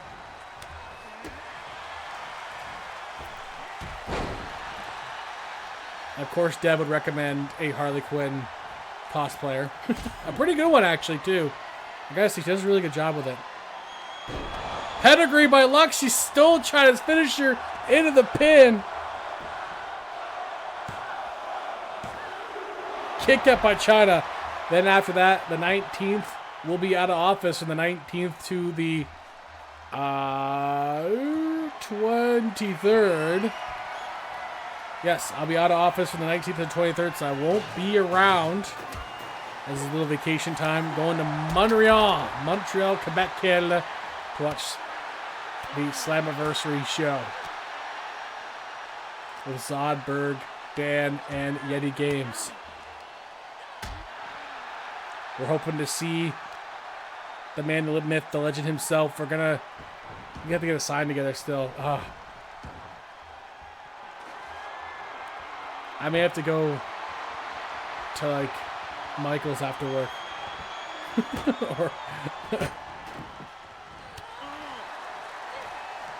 or Walmart. They'll be open later. I'd get a Bristol board. We're just gonna get a simple Bristol board and print on some stuff. Maybe, I don't know if Jeff will have time to help us with that. Try to take down Lux.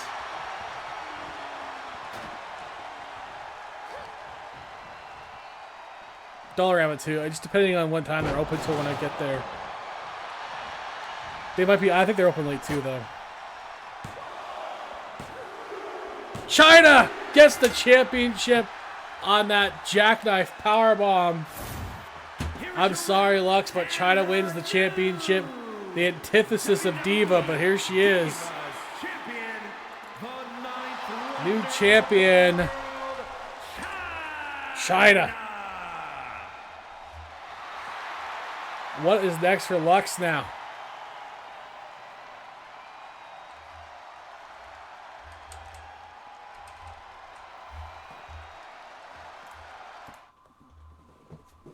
Coming up next, the Hurricane willingly going into battle against Rick Rude and Ric Flair. Now, again, I don't understand what happened to Shinsuke, and I don't understand the mindset of the Hurricane going against these two guys, the two Ricks. I don't... That's a lot of ego to face in one match, Hurricane, is all I'm saying. Good luck to you, man. Let's go to it. Then, of course, we'll have the ECW main event. Yeah, I have a problem with that name a little bit, Jeff, for online purposes, because the hard R could mean something else. The following is a handicap match. Making his way to the ring, weighing in at 215 pounds, the Hurricane.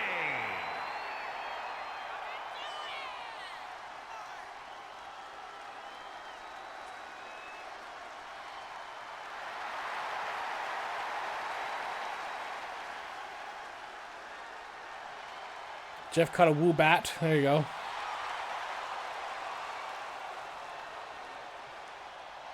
I mean, he's a superhero, Jeff. I mean, we shouldn't be that surprised. If there's anyone that can win this match, it's a superhero.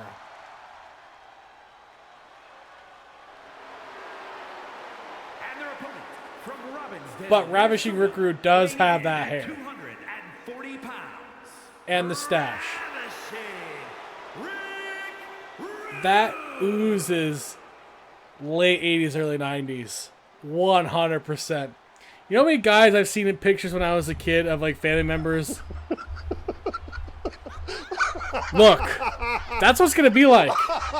If he pulls it off. Crazy! How did you pull this off? If he pulls it off, it's exactly that. It's crazy. You know how many people I've seen in old pictures in the 90s and in the early 80s, early 90s when I was like a baby too, especially 91, that had that hair and that stash? Oh my God. I'm pretty sure my dad was one of them. I'm pretty sure my dad is one of them back in 1990. With that hair and stash. Wasn't chiseled like that. From Charlotte, North Carolina, weighing in at 200. Is Ric Flair even World Television Champion, or is he just holding on to that title? World Television I don't even think he's that champion. He won't let go of the championship. I don't think he's that champion. I took it off you, Rick, twice. Give it back to AJ. Stop stealing it. It's AJ Styles as TV champion, not Ric Flair. The game says it's registered to AJ Styles. I don't know why Ric Flair has it.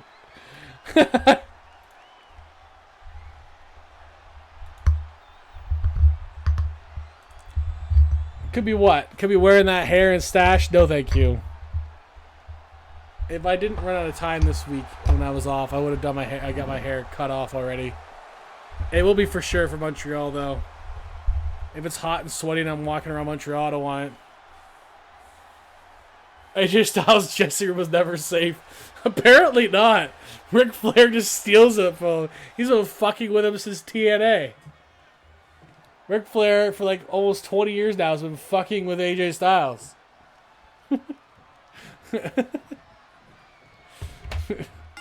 Here we go. Rest in peace, Hurricane.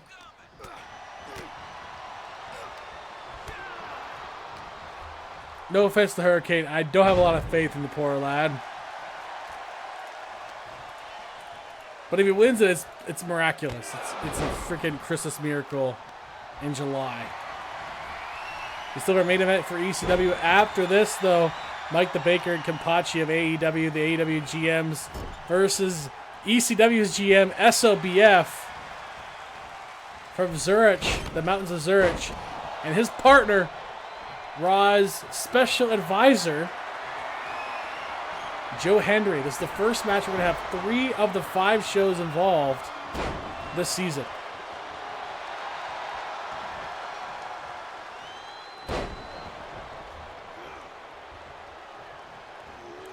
This is a reenactment of what happens when you drop the soap in prison. Oh, Jeffrey.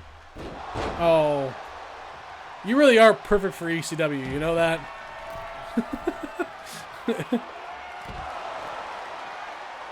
Oh, I said his name too much, didn't I? No! Go away! I don't want to deal with you, Joe Henry. No! I said his name too much. Oh, God.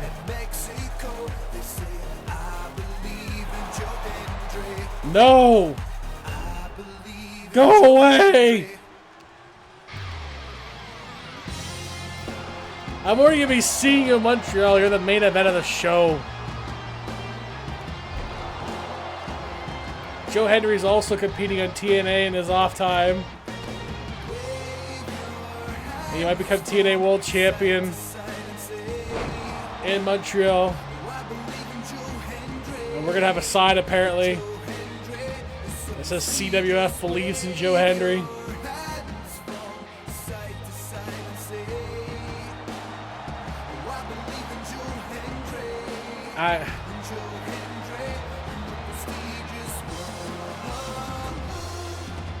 God damn it. It's not even his match yet. No. No other random songs right now. I'm already get flagged for that one as it is.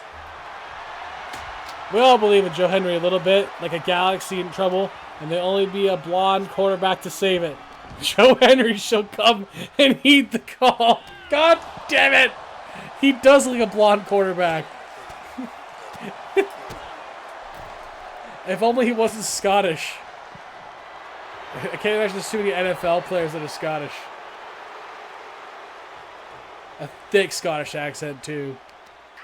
Not just kind of Scottish.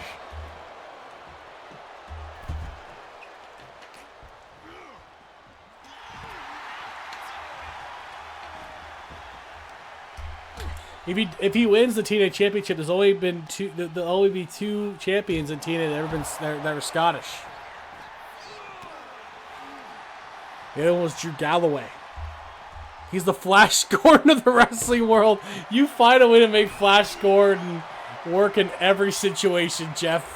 Fuck's sakes. It's true though. He's CWF's Flash Gordon. He's a literal paid shill for Yeti.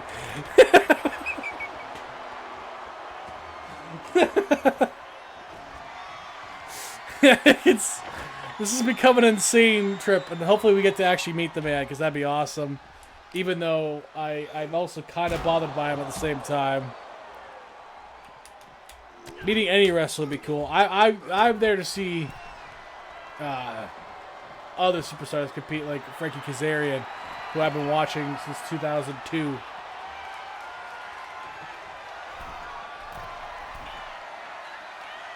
Or Josh Alexander, who's awesome. He's just a great talent. I don't get to see most of the machine guns, unfortunately, which sucks. Look at this. They know they have Hurricane dead to rights, so they're just going to get cocky. Man.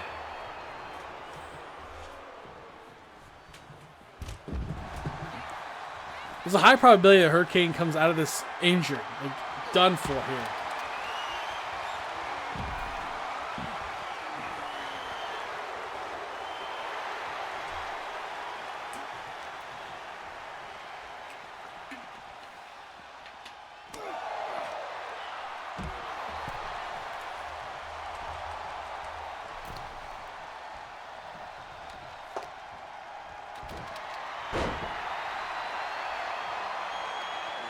Hurricane continues to wear down the guys when he gets the opportunity to, but I don't know how much more opportunities he's going to have. Hurricane going after Ric Flair now. He's fighting them both off right now. I'm not sure for how long he's going to have that opportunity, but...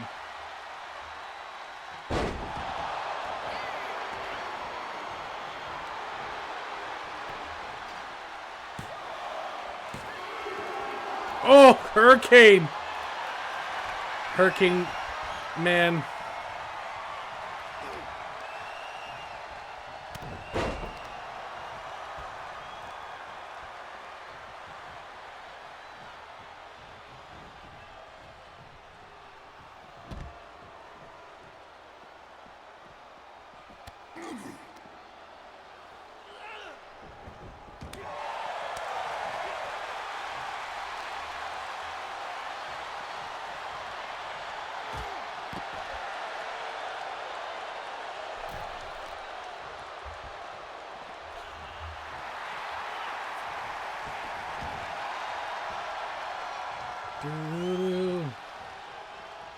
Hurricane, just get out, man. Just leave.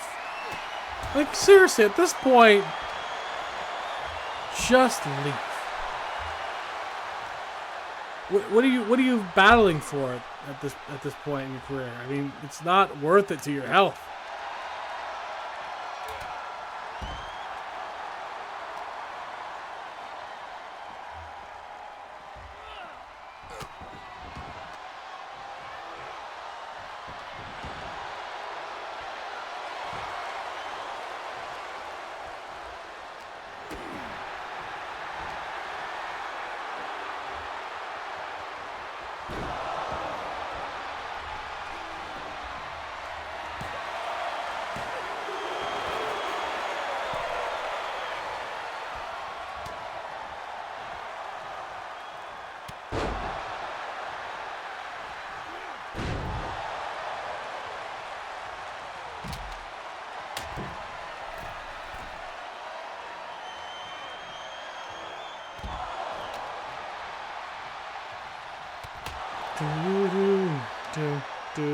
Do.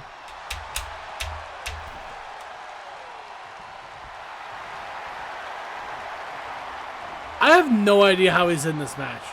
Better than I hope for at this point. Yeah, like, I don't know how Hurricane's even in this. Dude, seriously, if he does win this match, like Jeff, if he does win this match, it's literally a miracle. Like, he would have no business winning this match.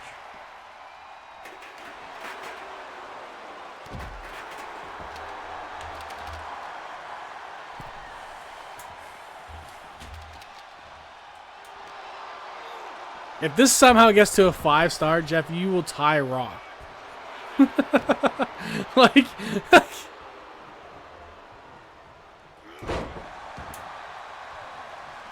shovel. God damn it! The shovel championship belt. Now it's the figure 4. There's no way. He gets out of it by holding on to Rick Rude's leg. Hurricane blocking Ric Flair.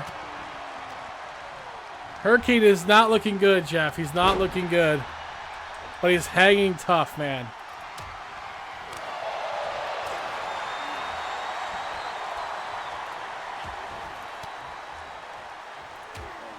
Only one Rick can defeat another. Oh, God. Yeah, his name isn't Rick, unfortunately. His name is Gregory, so that won't work. That won't work. Hurricane's done. Hurricane is done for. I don't know what we expected. Hurricane tried. Here are your winners, Rick Rude and A valiant effort.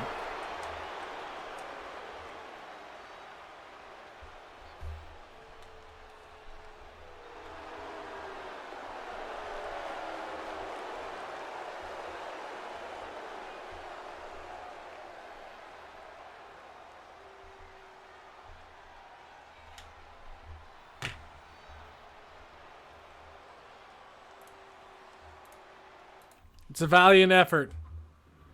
All right, now it's time for the main event. I said his name too much, but after this match, I won't have to say it, hopefully, again for a bit.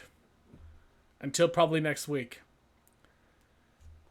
Myself, Mike the Baker, with Ken Pachi, the GMs of AEW, will take on the GM of ECW and SOBF, and the special advisor to Monday Night Raw, Joe Hendry. Your main event for ECW. Here we go. The best part about this for you, Jeff, is that Ken also wanted this. I am the least willing participant in this match. the following contest is No a surprise. tag team extreme I'm just happy it's not Doink the Clown or Boogeyman. Introducing first from Toronto, Ontario, Canada. And no, I'm not wrestling Boogeyman. Don't even book it. I will kibosh that. Mike the Baker.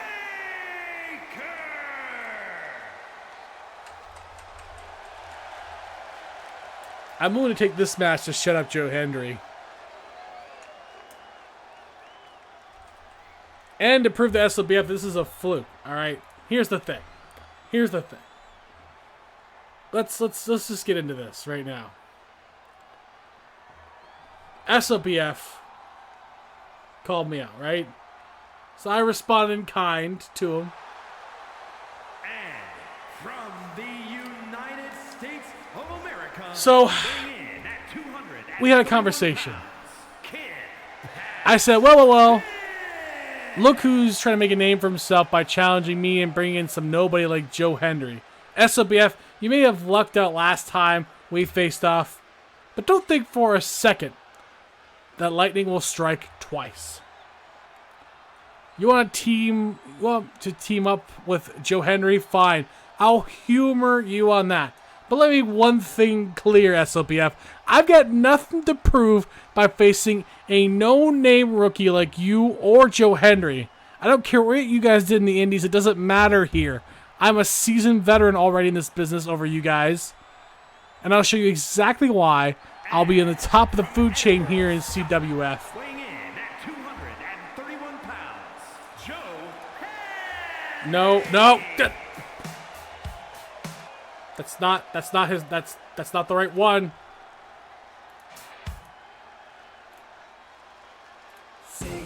There we go. At least hit it right. Whoever's in charge of the music. I believe in Joe Hendry, 'cause they love him in London and Paris and Tokyo, America, Scotland and Canada and Mexico. They say, I believe in Joe Hendry. I believe in Joe Hendry. Anyways.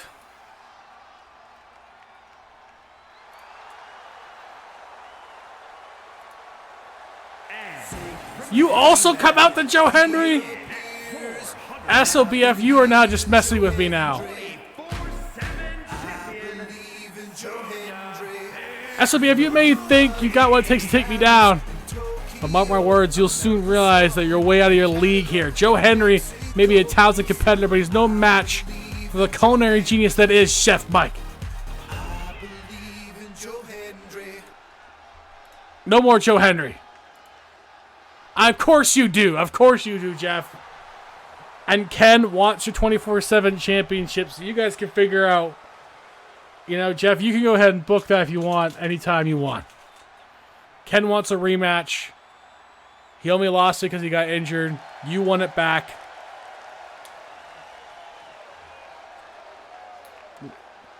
You guys need. He wants that rematch, so you guys can figure that out. Myself and Joe, I don't know. We'll see what happens, Henry. We'll see what happens. All right. Main event time at ECW. Let's go.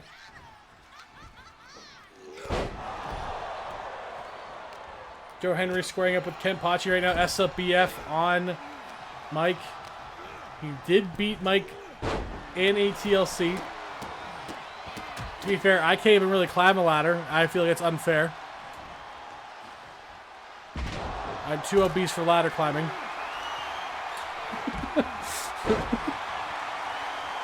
I don't think I could do it.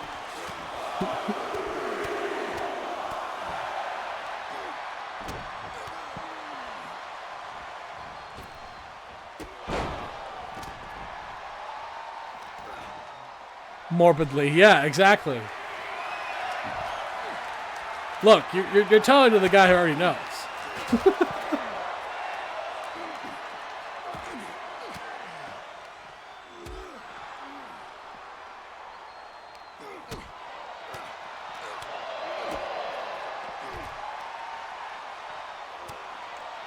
I believe in my heart.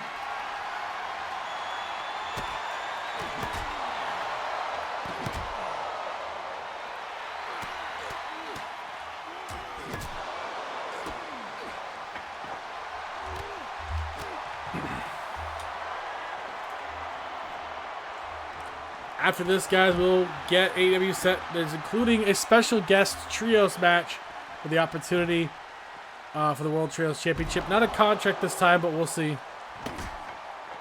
It's because it's stuck in my head. It's not because I'm starting to. It's just stuck in my head.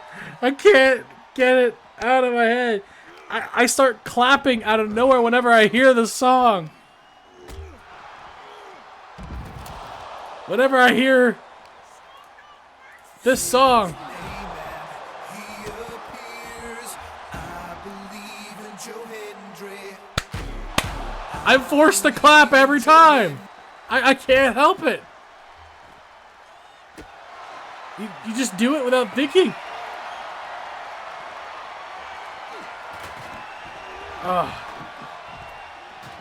Right now it's Joe Hendry versus Ken and myself versus SOBF. I barely even interacted with Joe Hendry. That's how much I'm avoiding him right now. But no, it's just catchy and stuck in my head, alright?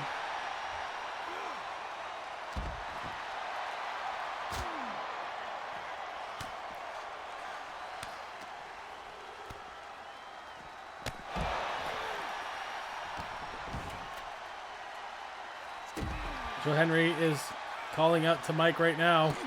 Go right to him. Now we're seeing Joe Hendry and Mike for the first time. Rib breaker.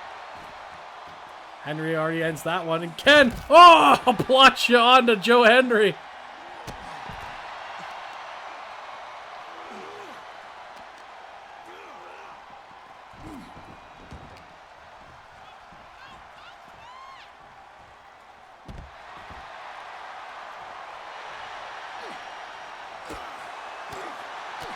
This is ridiculous. This is ridiculous.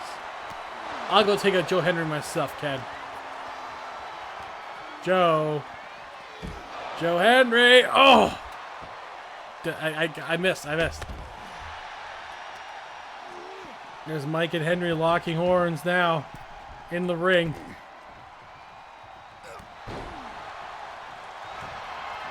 In the pin on Joe Hendry. Just a one, but Mike knows he's just wearing him down a little bit here.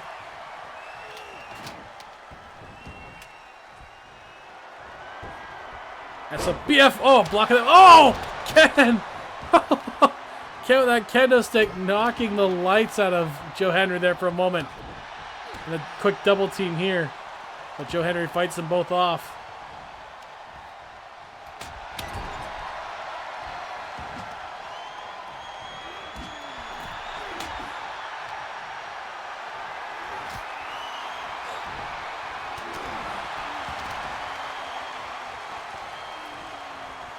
Now it's Hendry and Ken in the ring.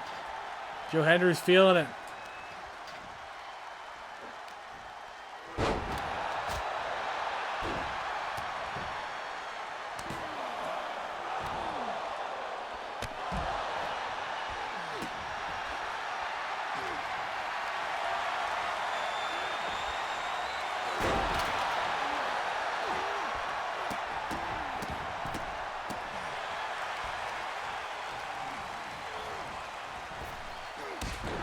Big boot by Mike on SOPF. Hendry wearing down Ken Pachi. All four men in the ring right now. Oh! Oh my god! A fireball in Joe Hendry's face! A fireball in Joe Hendry's face! And he almost gets him kick out. What? Chef Mike throws a fireball in Joe Hendry's face.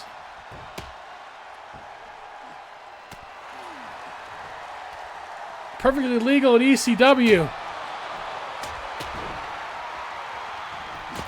What in the hell? The fact that Henry's even able to see is amazing. SLBF has Ken in trouble.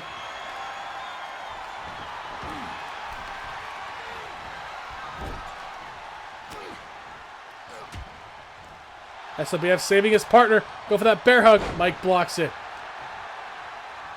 Hendry, though. That's a lot of weight he's carrying. I have a lot of messages being spammed at me. Holy shit, what the fuck?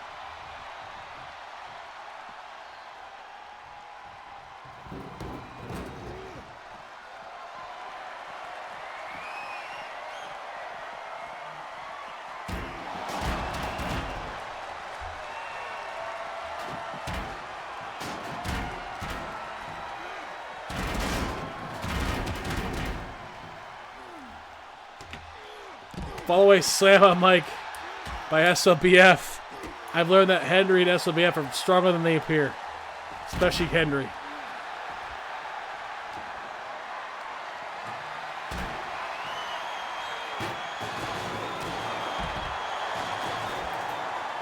It's become a violent battle.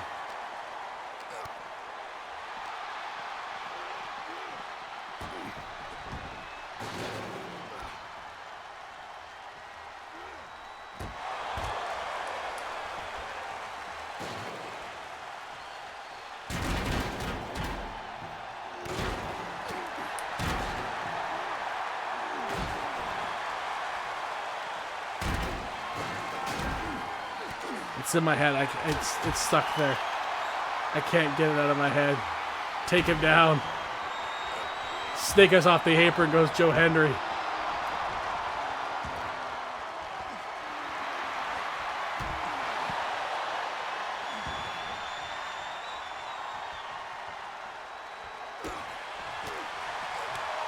Mike's got SLBF down. Oh, the chair.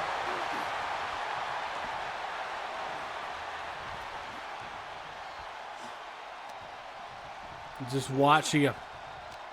Hits him again. Square in the face. Now Joe Henry's coming in. Ken's in there too. Mike takes down Joe Henry. That shoulder tackle into the pin. Kick up by Henry.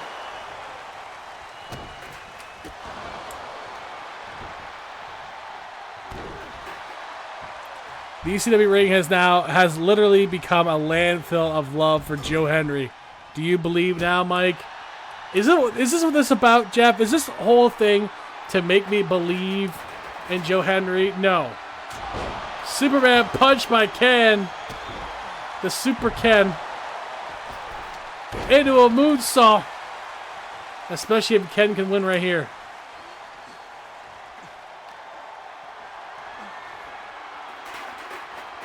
Ken, what are you doing? Just finish him off, Ken.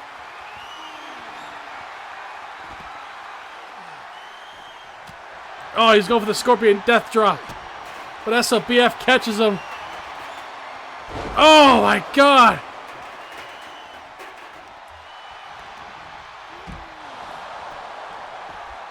Off the mountains. And SLBF wins again. God damn it. Here are your winners. No! No! He didn't even get the pinfall game.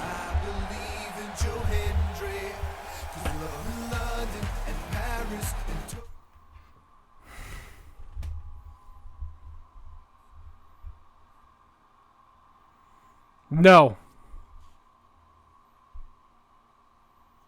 No. Screw this.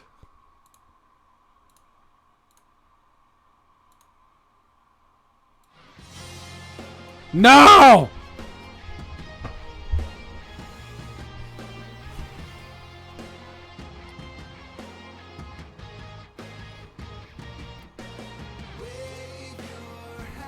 I'm not waving my hands.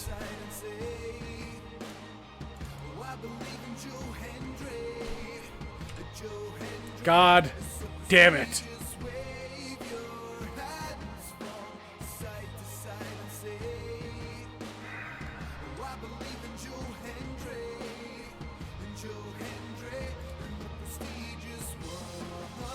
No more. We're done.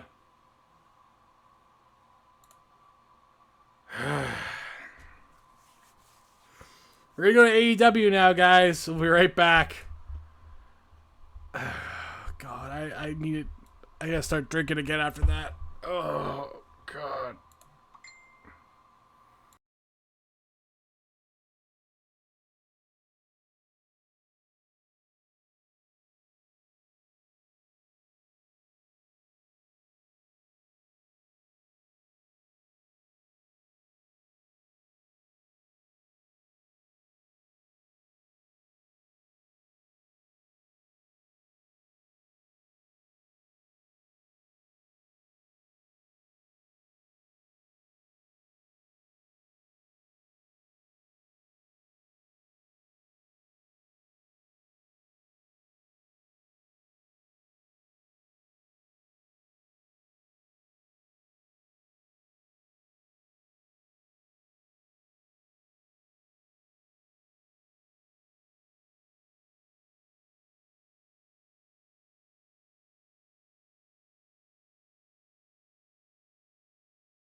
All right, we're here. AEW time, guys. It's going to start off with two teams that are not assigned to AEW yet, but they're earning an opportunity for the World Trios Championship. Axiom, Tyler Bate, and Nathan Frazier will take on Gallus. The winning team will face whoever wins the Trios World Title match after SummerSlam. It'll be either Joe Gacy, Bray Wyatt, and Uncle Howdy, or the champions will retain. The damn kings here at AEW. Either way, one of these two teams will get the next opportunity in line. Here we go. Kicking off with a trios match.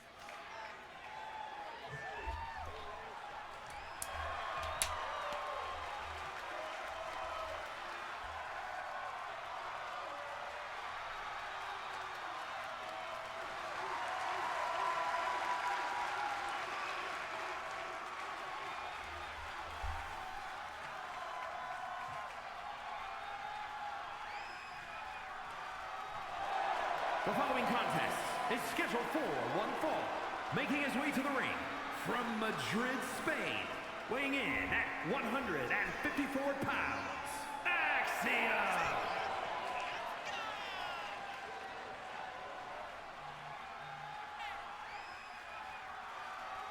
God damn it, Jeff. What'd you send me?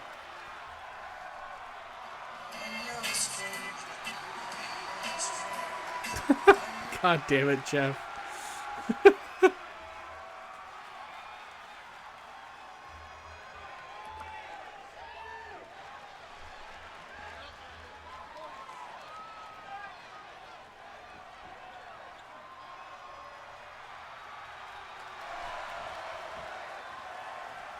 And from Dudley, England, weighing in at 175 pounds, Tyler Bate!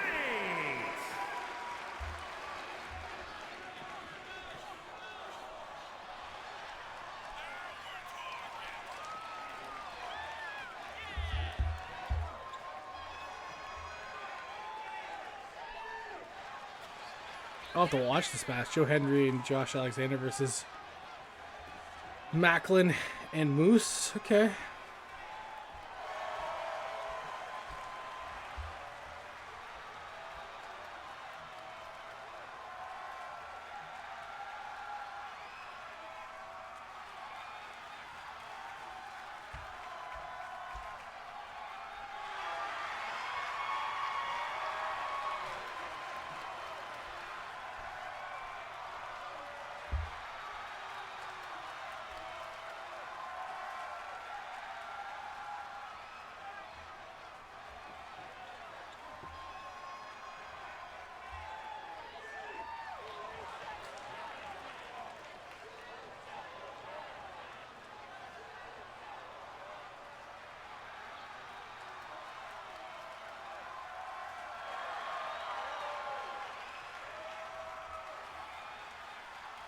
And from Jersey in the Channel Islands, weighing in at 100. Oh, JD Hager back soon. Nice. Nathan That was the JD Hager back soon. Frazier.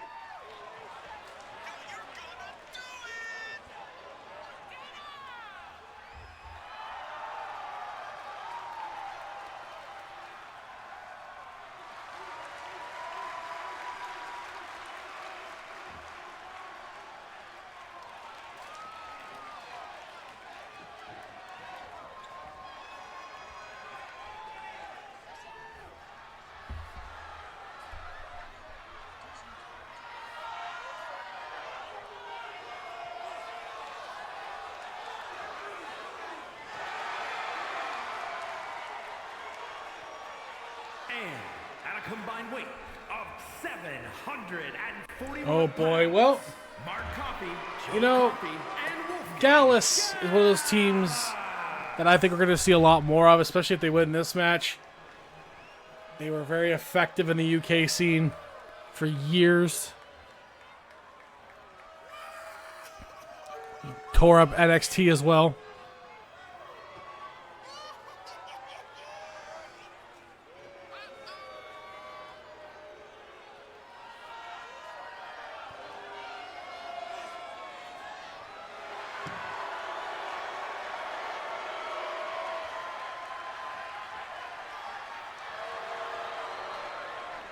So good luck to Frazier, Bate, and Axiom with this more established, ready-to-go team.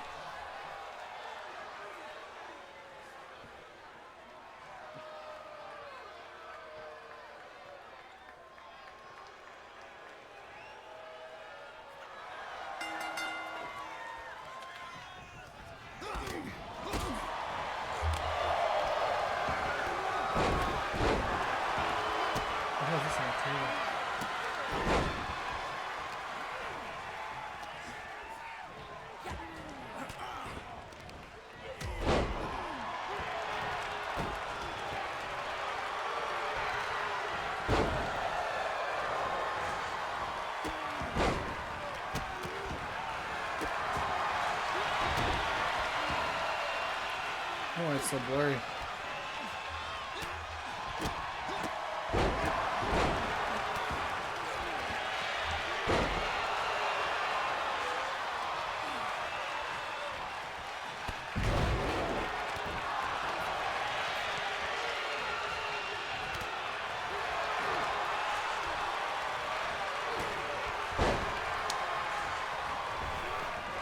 And Gallus, no surprise, already taking control of this match.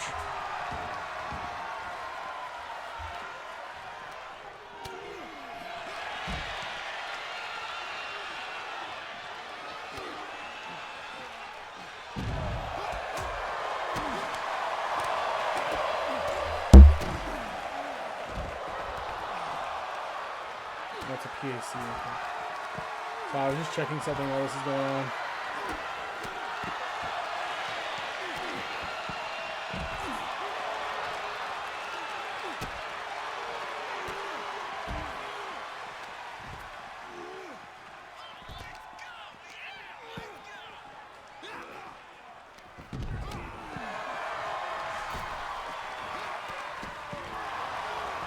Oh! That is what I'm looking for. Okay, cool. I'll take this in there.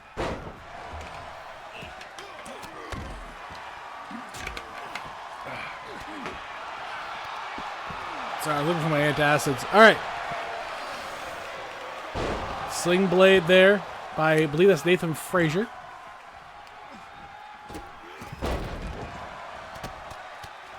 And one of the Coffee Brothers.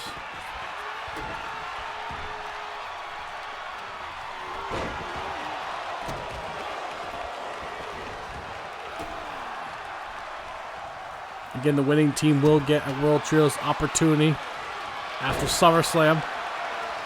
I guess either them or the damn Kings here on Dynamite. Yeah, submission. Billy Goat's curse getting out of it is Coffee. No! Hurricane Rana by Tyler Bates.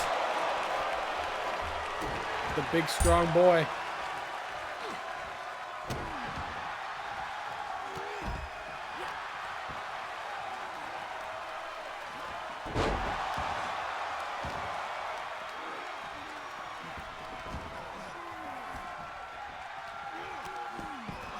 Poison Rana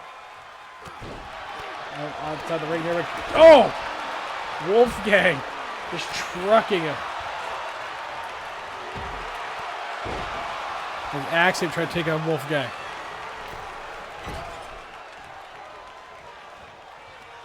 We'll see Axiom in Season 4 when he competes in the Cruiserweight Classic. He says he's back in that battle. Return of that for Season 4 to kick us off.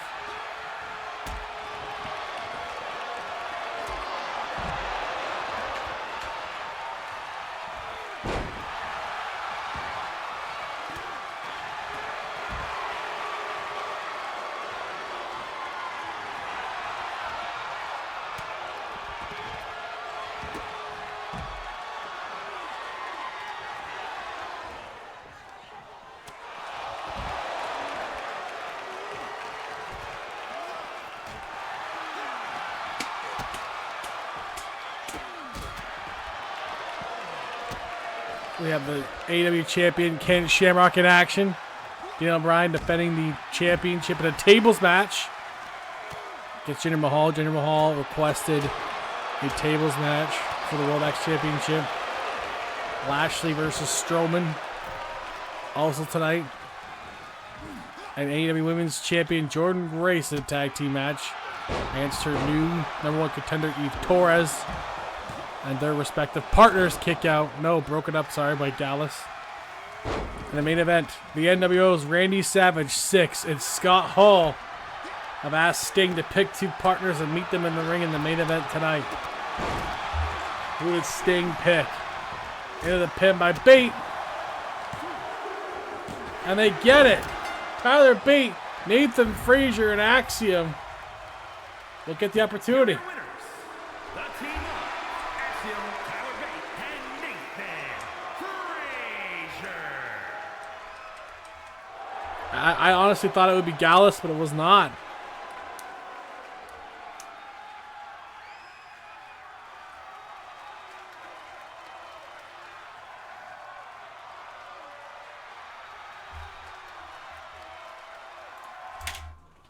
Okay, next let's get to our actual AEW action here. Ken Shamrock, the AEW champion, in non-title action against Christian Cage.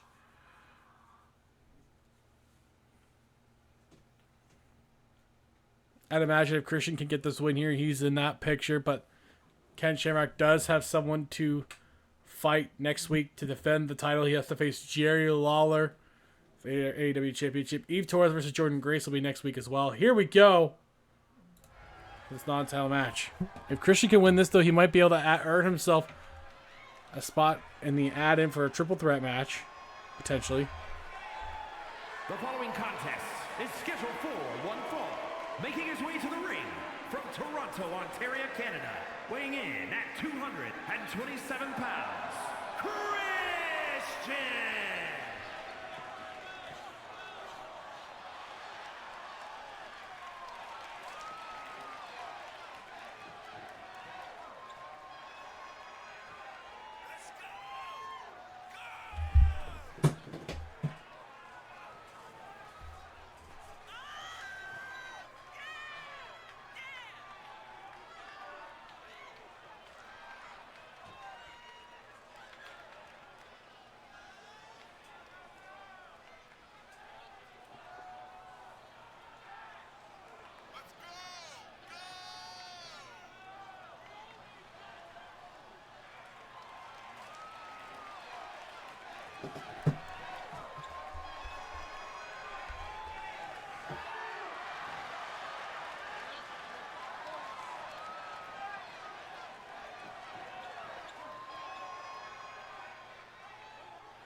And his opponent from Sacramento, California, weighing in at 205 pounds, the World Champion, the world's most dangerous man, Ken Shamrock!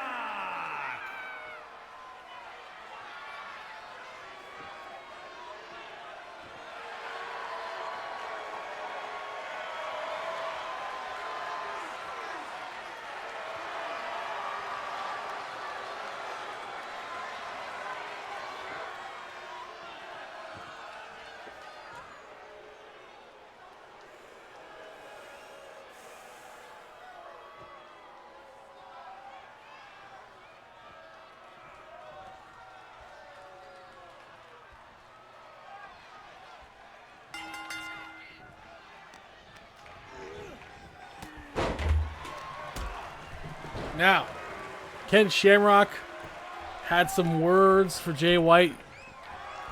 Jay White did not take kindly to them. We have more development on that. Jay White did come out and speak a couple days ago on the matter. Ken Shamrock, you've been running your mouth claiming to be on my level, but let's get one thing straight. You're still not worthy of sharing the ring with me like the champion I am. You may have won the AEW Championship, but you're still not even close to my league. But fear not, Ken, because I do have a special surprise for you and all of AEW. I struck a deal with a wrestling legend.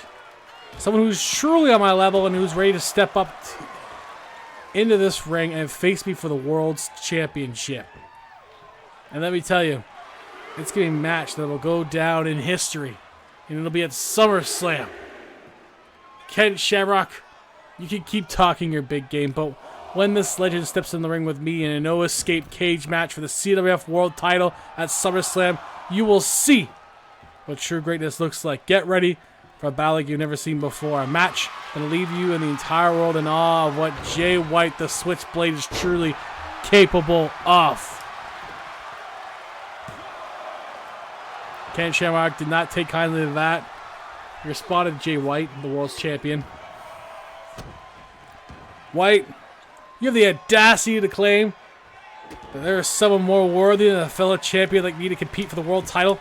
You may hold the CWF World Championship, but that doesn't give you the right to disrespect a champion of my caliber. I demand to know who the so-called wrestling legend is that you believe is more deserving than me. Step into the ring with me for the world title.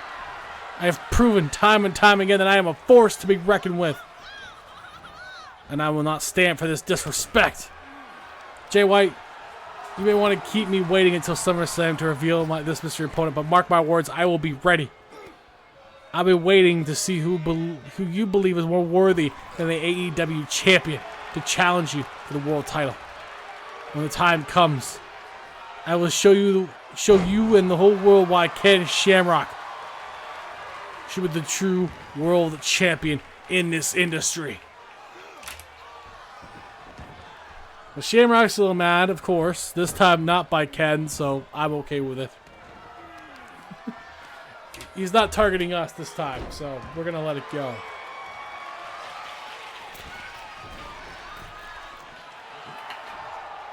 And right now he's a little busy with Christian, who could give him more troubles than he expects here. Double axe handle on Christian.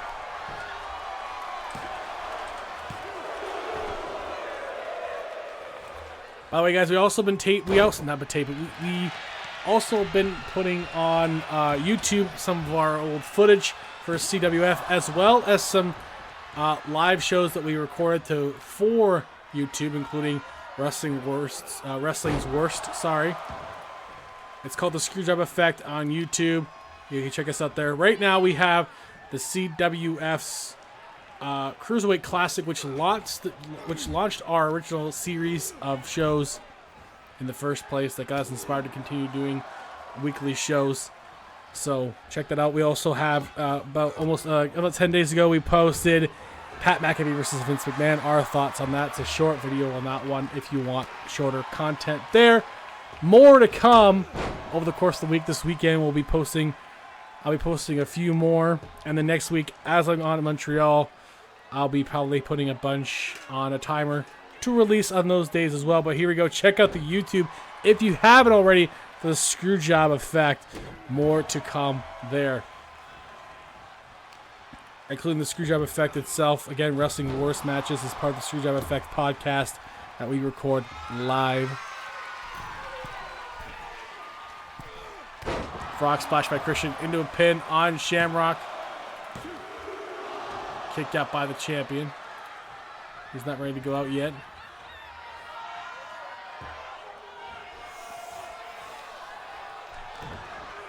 He's setting up for them prettier. I might regret trying to do that. Shamrock put right into the corner. May have busted him open there.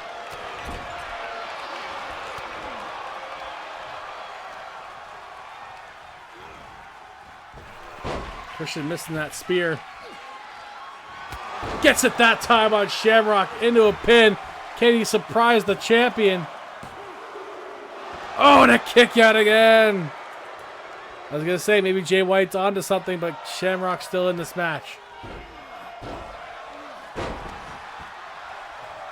But Christian is a former world's champion multi-time over as well in his own right, so he is worthy of Shamrock's challenge, and he wants to keep himself fresh He defends the championship next week against Jerry the King Lawler, who won a number 1 contenders match last week. Lashley will also will go for the North American Championship after SummerSlam against either Kazuchika Okada or Will Ospreay.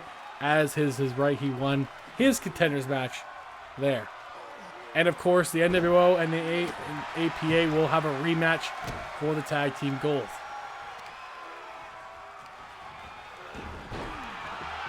And of course, we also have E. Torres won her contenders match.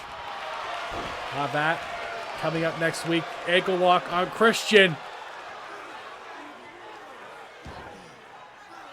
Christian in trouble. No, he survives that, but barely.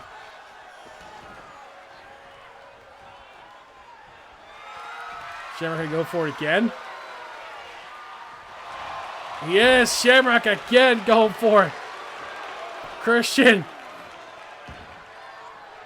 He's forced to tap before Shamrock breaks his ankle. Here is your winner, the world's most dangerous man, Ken Shamrock. The AEW champion gets the win here tonight. What do you think now, Jay White? He's got to be saying, I'm taking down another champion.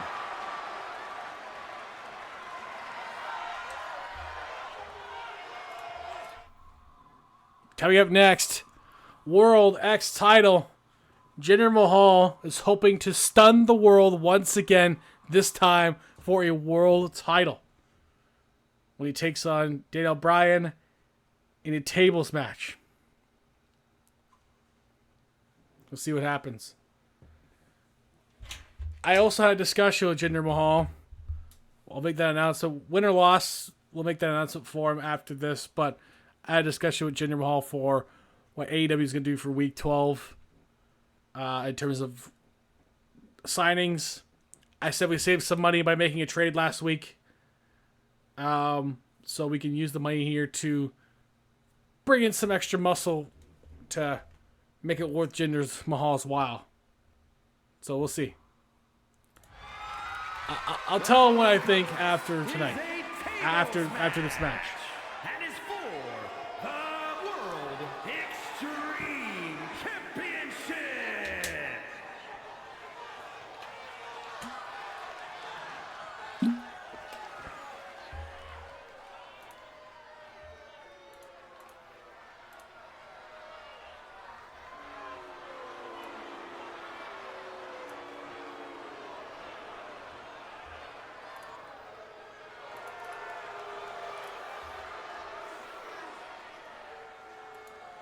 Introducing the challenger, representing Indus Sheer from Punjab, India, weighing in at 238 pounds, the modern-day Maharaja, Jinder Mahal. Jinder Mahal might become world champion tonight. He dominated his elimination match last week. Really earned this, taking out the likes of Trick Williams and Tommaso Ciampa, outlasting Carmelo Hayes. So he's really earned this opportunity. He should be thanking Watermelon Man for this as well. He suggested that match and added Jinder Mahal's name to that mix. So Jinder's hoping that no one will hinder him. But he's got a really tough task in the red-hot Daniel Bryan. He's looking for his 4th successful defense since winning that championship.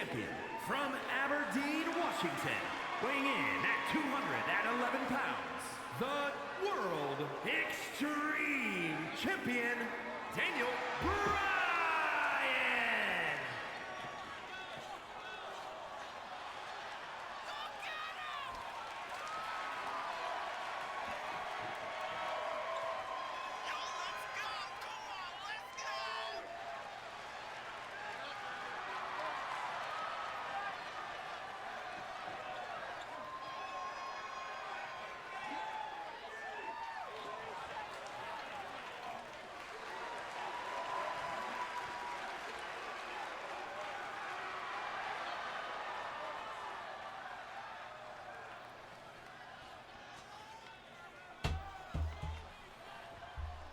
One of our top world titles.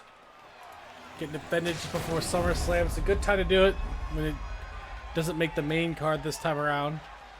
Some of our world titles will be rotated in and out of pay-per-views. Whatever is the most interesting build right now. And Jay White versus the mystery opponent is the more interesting match for the men's title.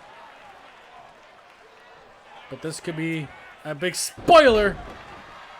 Jinder can put Daniel Bryan through a table tonight.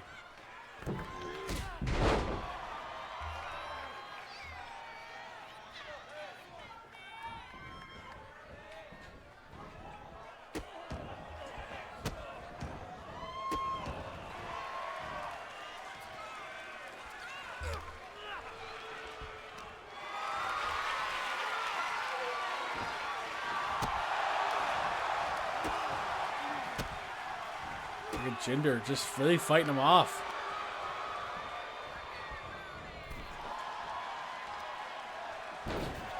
Backpack stunner there. Oh my God! Imagine if he went through a table there. Honestly, I would have restarted the match. That would have been unfair. Nah, I probably wouldn't have restarted. It would have been really funny. It would have been rather funny. I actually just would have went with it.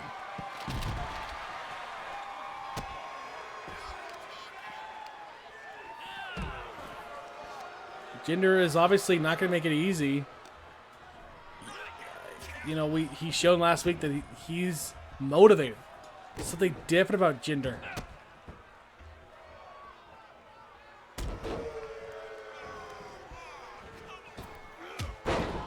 Forearm smash by Daniel Bryan. Another forearm strike on Jinder.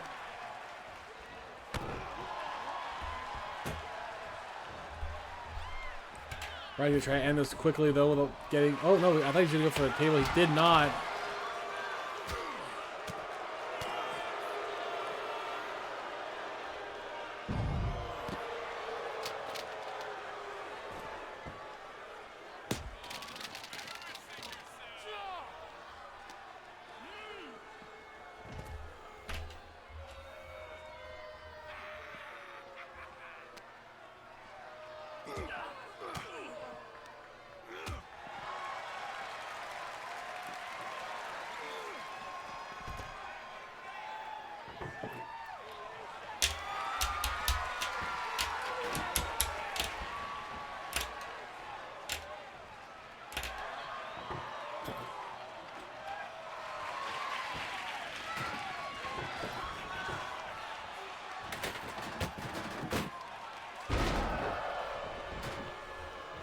Jinder just holding his own. That table still a prevalent factor here. Jinder fighting him off. It's still anyone's match, and I can't believe I'm saying that. Oh, face first goes Daniel Bryan.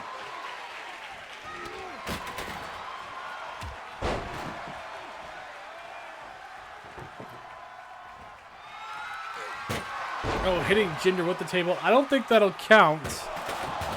But definitely weaken Jinder.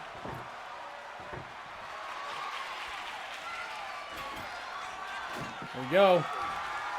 Will this be already the end? Jinder wisely avoiding it. Oh my God. Will that count as a table? Jinder's gonna find out. But the champ fights him off.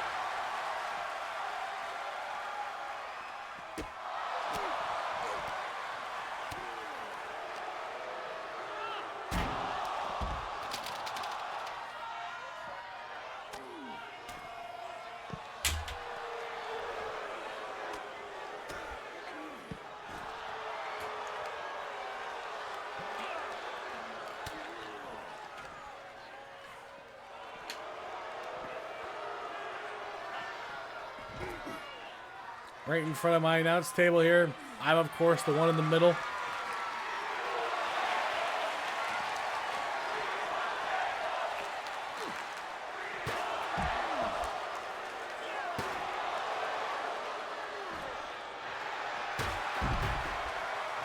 Man, I did not think Jinder Mahal would get Daniel Bryan would get a competitive match at a Jinder But Jinder has been surprising to us, and going into this, I didn't know what to think. I really didn't.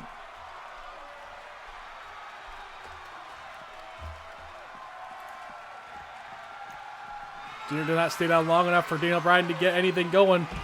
Jinder chased him. It's been hard to hinder the Jinder.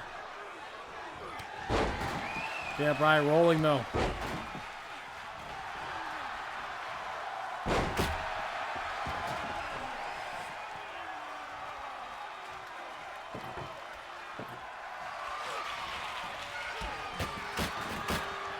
Man, Mahal.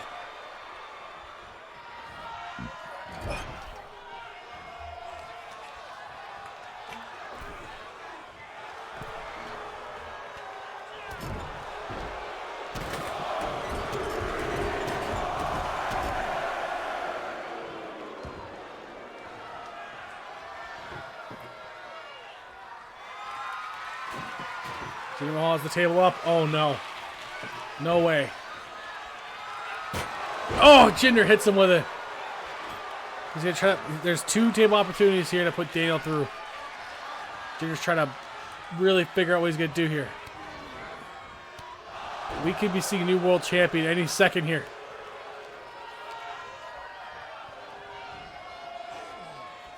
No, no, no. No way. No way. No way. No!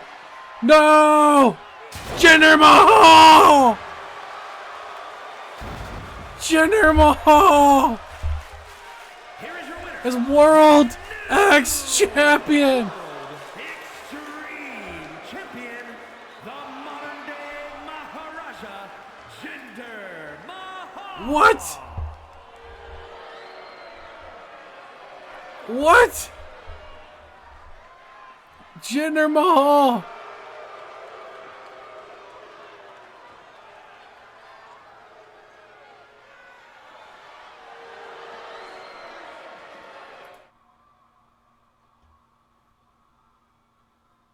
Jinder Mahal is world champion in CWF.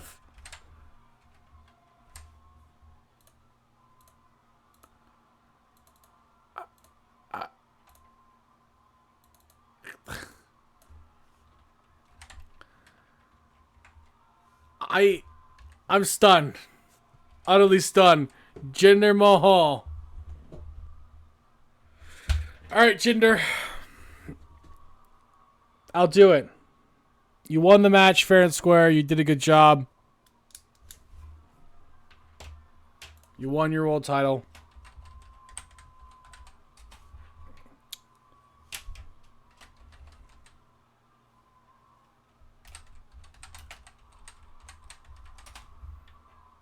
Damn it.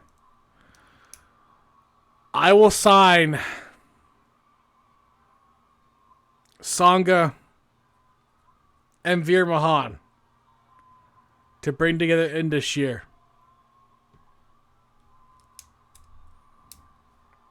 I'm a man of my word. You do well enough, I'll give you some assistance. You won the championship. You can't get better than that. Indus year is coming to AEW.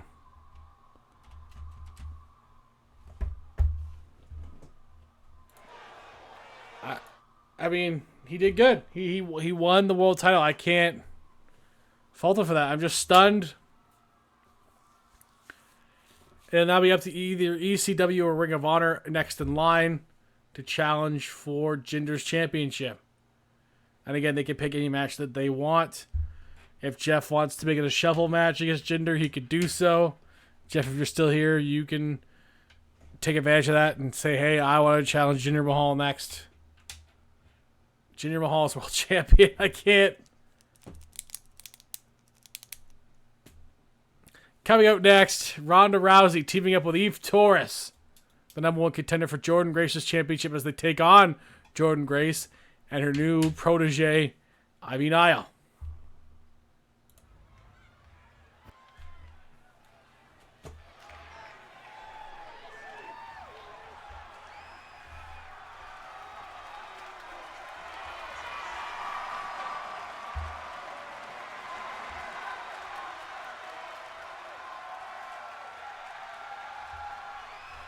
The following contest is a tag team match set for one fall. Introducing first, from Venice Beach, California, the baddest woman on the planet, Ronda Rousey.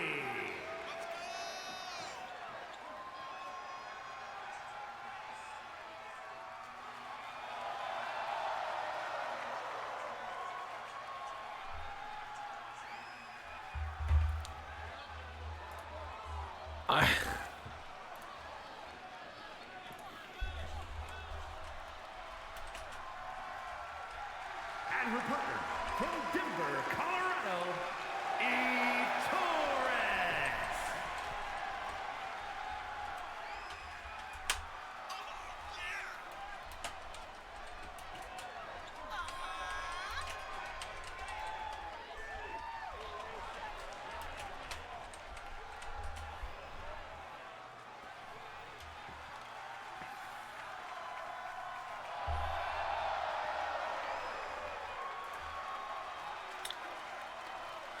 I'm still stunned.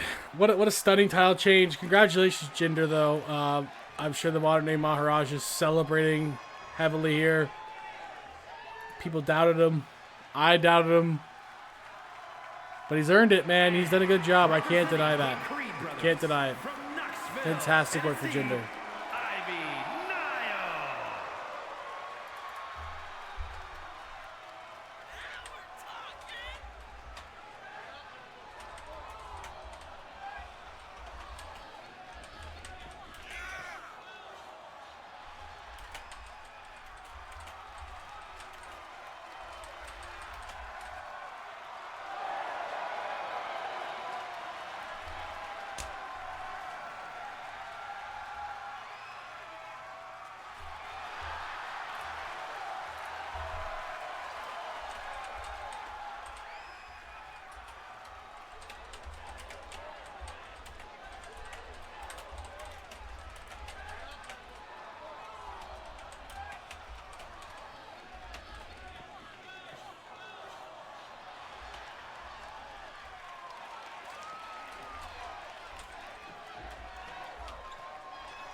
From Austin, Texas, I have nothing to say for myself right now.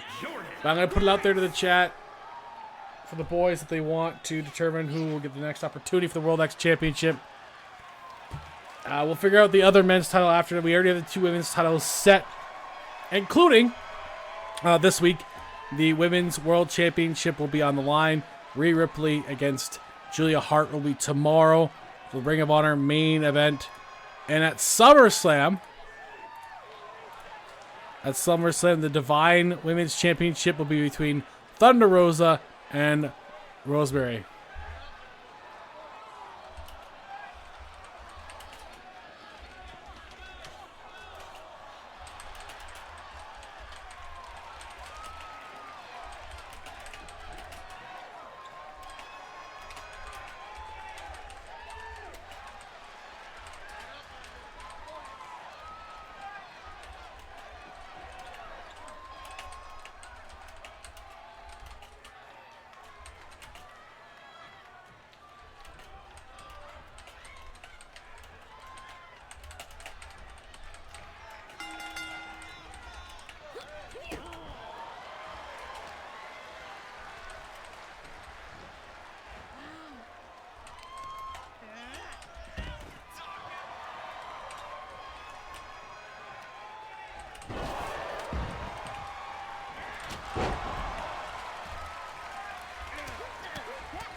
All right, Ivy Nile in there against Ronda Rousey. Ivy gave Ronda everything she had. This is a good test again for Ivy Nile, who's a very skilled athlete. Working with Jordan Grace now. That's a good one for her too. Very similar styles. Jordan Grace obviously has the bigger physique, a strong woman, but They're similar styles still.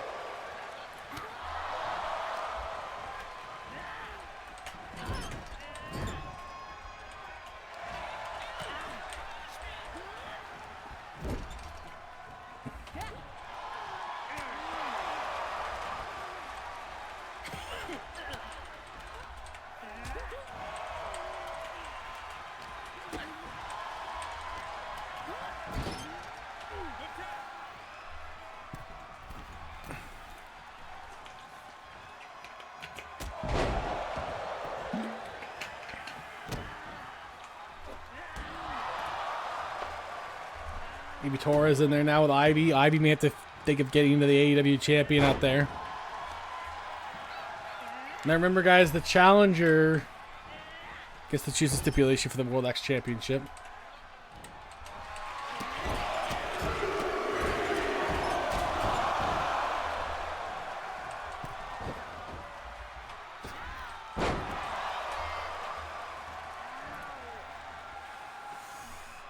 Ivy's still holding in her own, though, against Eve Torres, putting Eve in the corner. Tagging in Jordan Grace now, the Juggernaut in.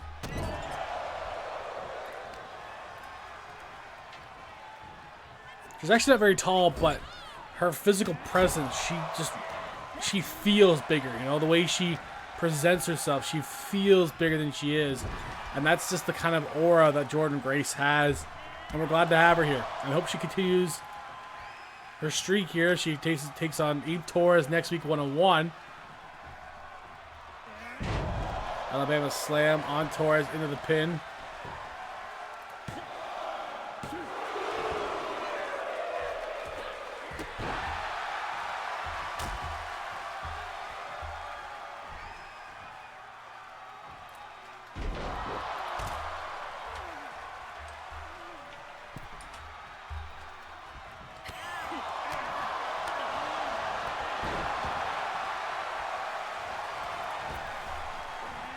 Oh, nice.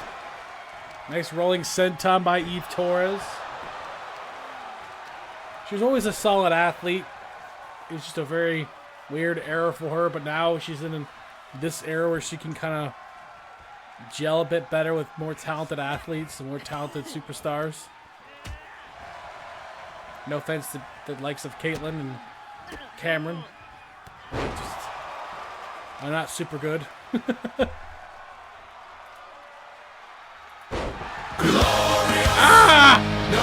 God. Oh, scared the shit out of me too. There's the former Divas champion Lux. Lux unfortunately lost her rematch against China. We don't know what's next for her.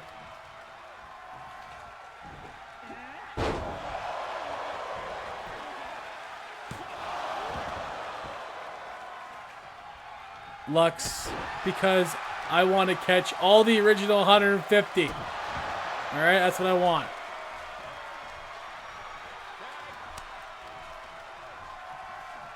I already have blackface Jinx.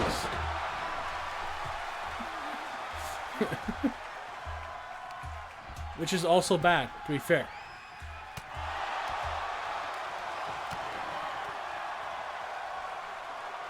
Anyways.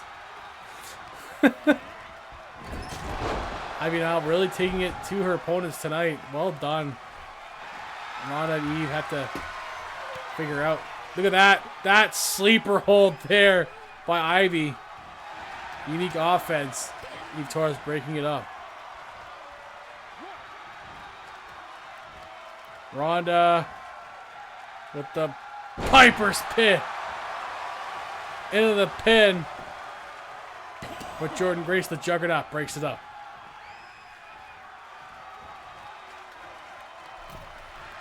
We came off a very interesting night tonight.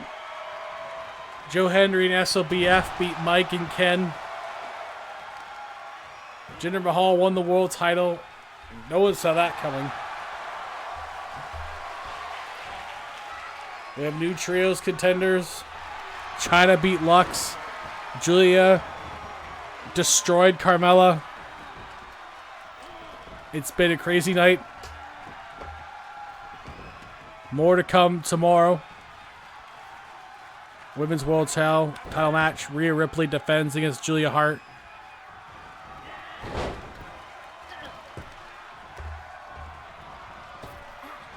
Next week in AEW, Jordan Grace takes on Eve Torres 1-on-1 for the championship. Kick up by Eve there. Shamrock versus Jerry Lawler. APA versus NWO.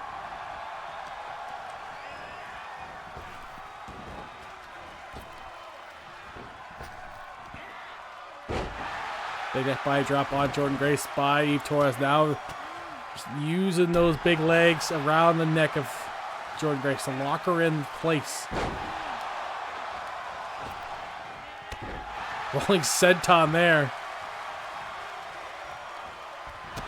Oh, and a big boot to the face of Grace.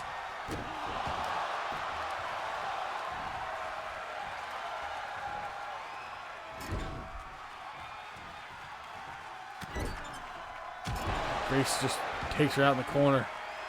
His elbows into the possum pin, though. Eve tries to surprise. Quick kick out there, but Eve gets back into play here. Rolling neck snap. Tagging in Ronda Rousey. And here comes Ivy Nile, who's actually done a very good job against Ronda. But Ronda catches her with that knee. And then the guillotine. Oh, God.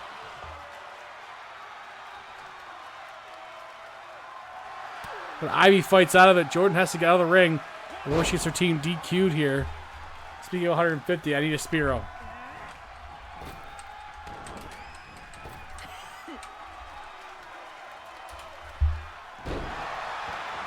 Volley slam by Ivy Nile. Tagging in Eve Torres. Who takes out Jordan Grace.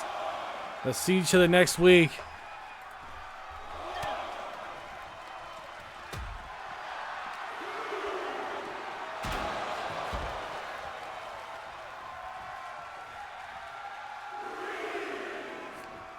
I mean, Niall takes down Ronda Rousey in return. And Ivy is eyeing Eve Torres. Eve Torres is calling her out. Rookie mistake by Ivy on that one. As Eve catches her. He catches her again. Getting the better of the rookie Ivy Nile.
Eve Torres has her. Potentially here. Champion down into the pin. Kick out. Not even a 1. Maybe she doesn't have anywhere near that.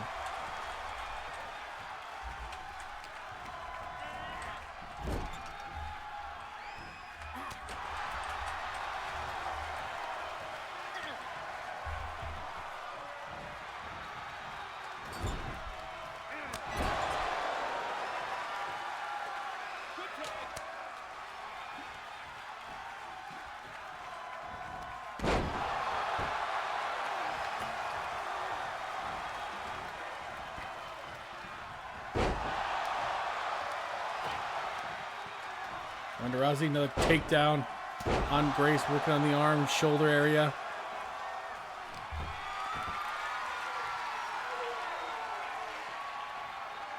That suplex on Grace there.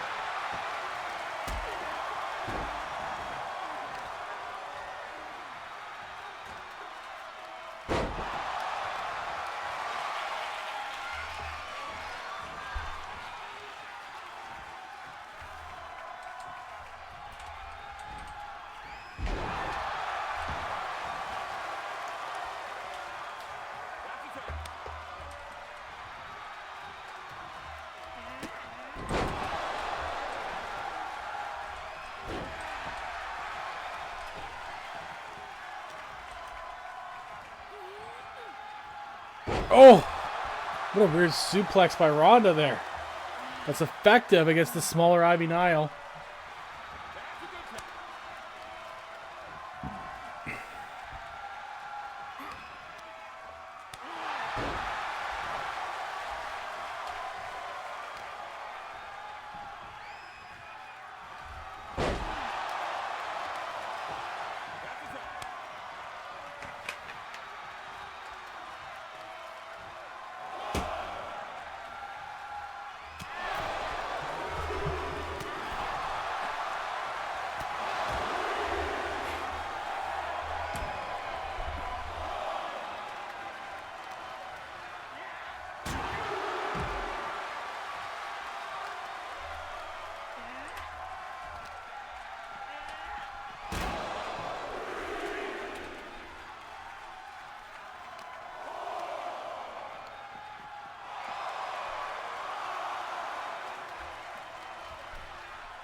The count is on.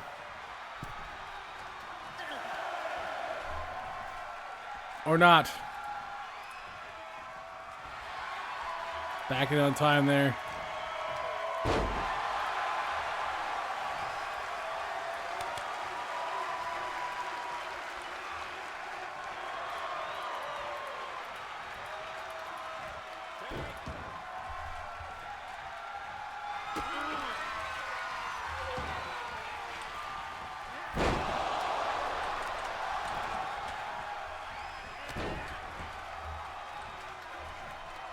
Do.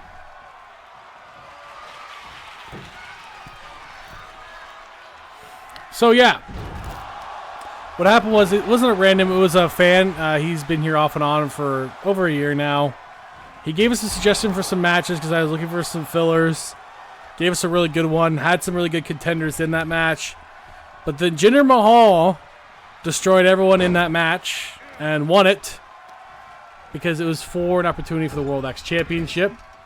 Jinder then won the match fair and square. He beat Trick Williams, beat Tommaso Ciampa, got Carmelo Hayes in that match. 3 solid contenders. Outlasted Baron Corbin, beat them all. Did a very good job in that match. Then he challenged Daniel Bryan. Champion's choice. He chose a tables match. He beats Daniel Bryan. Juggernaut bomb! Juggernaut slam! And Eve Torres saves the match. So now Jinder Mahal is world champion. This complete unknown was basically a jobber 3 weeks ago. Has won 2 major matches already. And yeah. Here we are.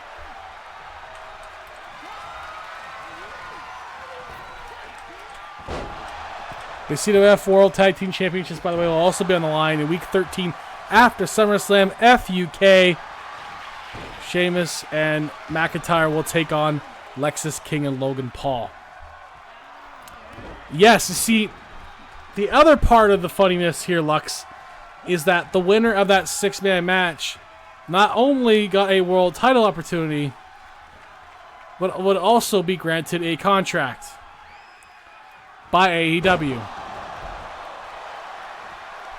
Here's me thinking I was going to get any of the other 5 guys I would have used easily. Any of the other 5 guys. It was an 8-man match, actually, so any of the other 7 guys is more than I thought. I forgot about Duke Hudson and Austin Theory.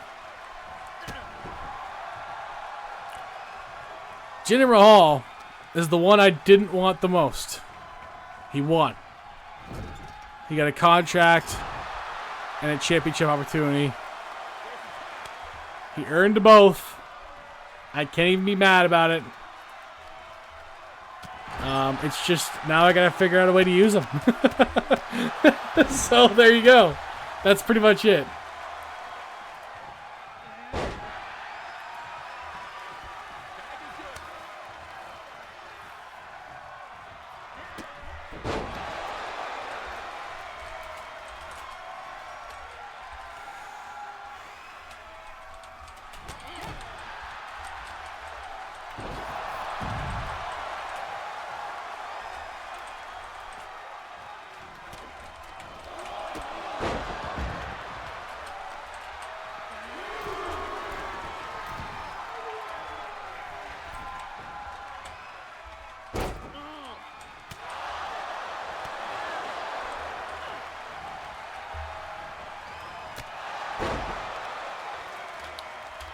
So yeah, Jinder Mahal is now being used by me, but I only have to use him for at least 3 matches for him to count on my roster. He's technically now been used for 2. He's going to get a couple more at the very least at defense. And we kind of have Ken and I have kind of a working idea what we could use for him. So we're going to go with it. Yeah, we're going to figure it out. We're going to figure it out. We're going to use him in a trios opportunity. It's like a 6-man team. So we're going to do that. I hope for the best again. I don't know. Eve Torres into the pin. This has been a fantastic women's match, by the way. Broken up by Jordan Grace.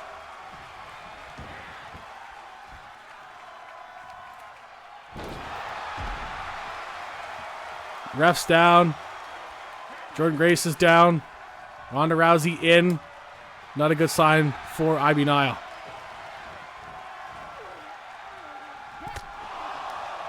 Good strike by Ivy.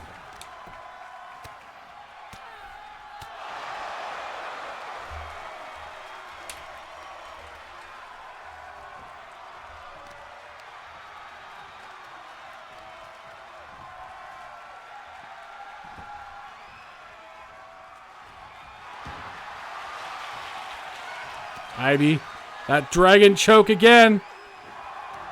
Ronda gets out of it, and Eve also saves it.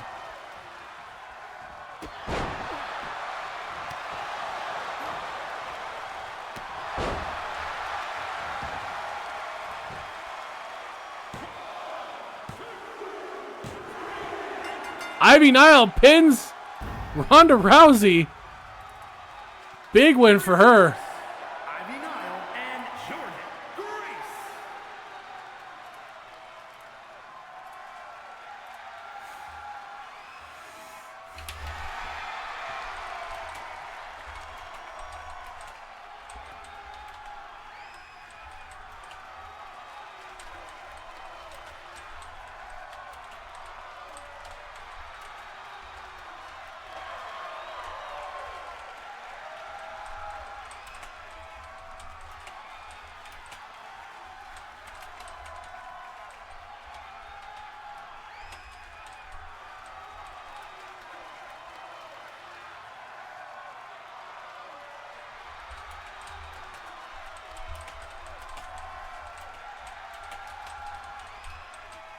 Just give me a second. I'm just typing to Dev here.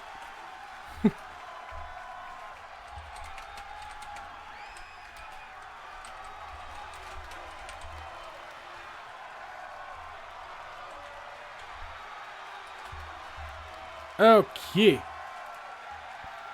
Great match.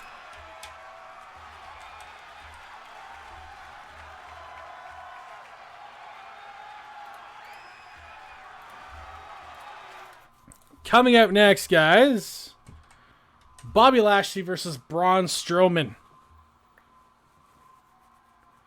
We haven't had them one-on-one yet this season, so we're going to get it done here tonight. They usually face each other in single or tag team and trios.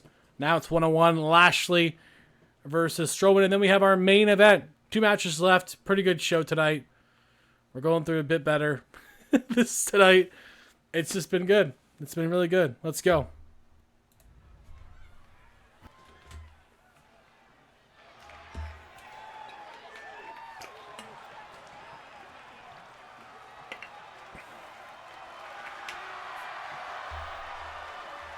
The following is scheduled for one fall, making his way to the ring, representing the Monsters.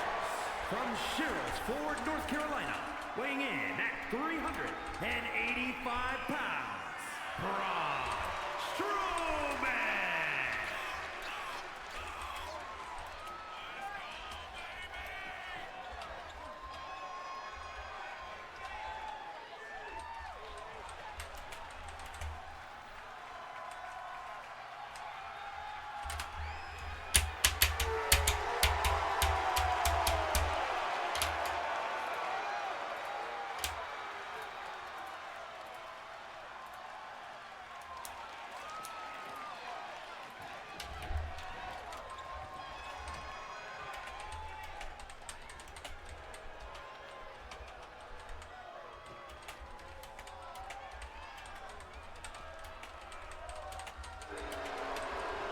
And his opponent, representing the Legends, from Colorado Springs, Colorado, weighing in at 273 pounds, the World Triple Crown Tag Team Champion, the 1/3 of the World Trios Champions, Bobby Lashley.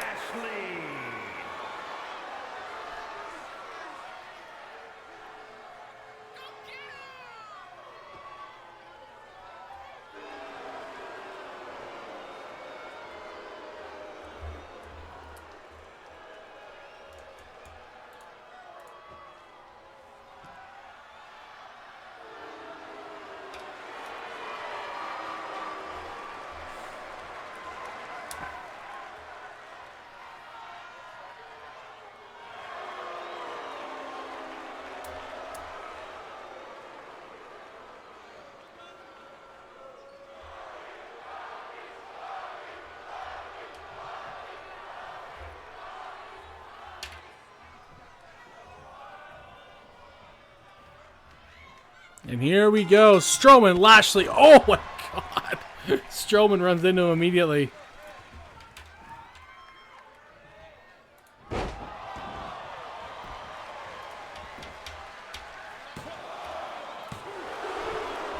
We have a great card for SummerSlam shaping up. We're still waiting for some confirmations, but Raw says they'll be ready to go when that comes. Same with Ring of Honor.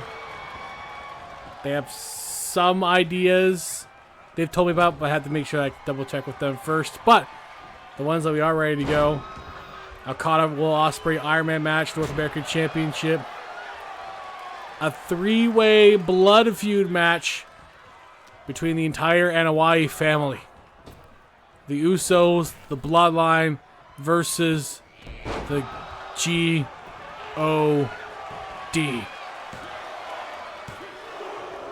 I didn't know. I don't know why they're involved, but it's crazy. I'm sure SmackDown will get into it. Twinkle Twins will defend their women's tag team gold against Cookie Otter and Cheeky Wolf. Rey Mysterio versus Sin Cara and a loser leaves brand.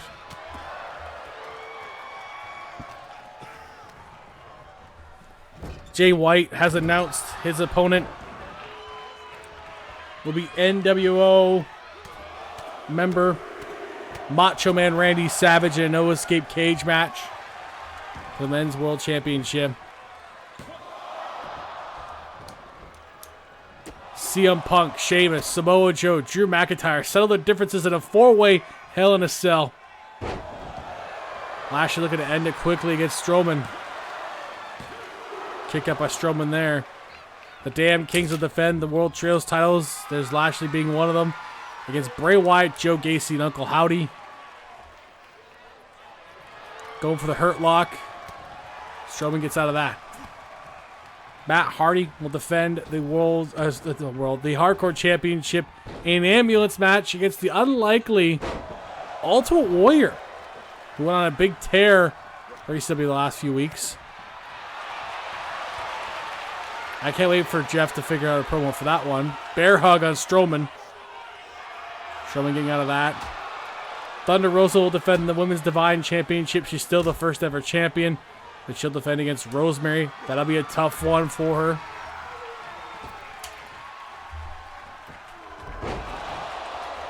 And in the main event, hosted by SmackDown, a 4-way dance. Kenny Omega defending the SmackDown Championship in an elimination style match against Edge, Jon Moxley, and Cody Rhodes.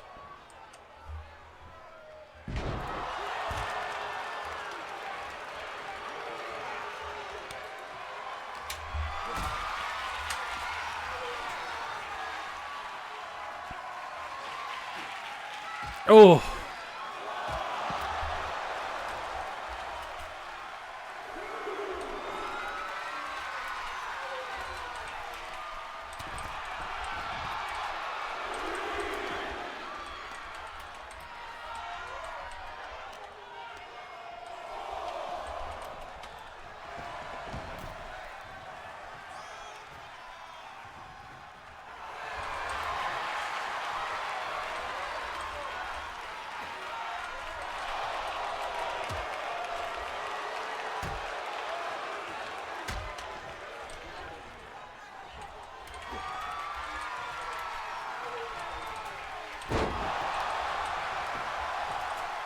Running power slam there. Kick out by Lashley.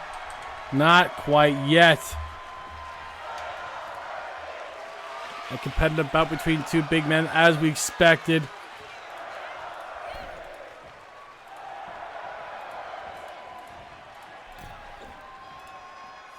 Strowman with a big takedown on Lashley. But Lashley's been on a big tear. Spear! That's part of it right there. Lashley will catch you off guard with that.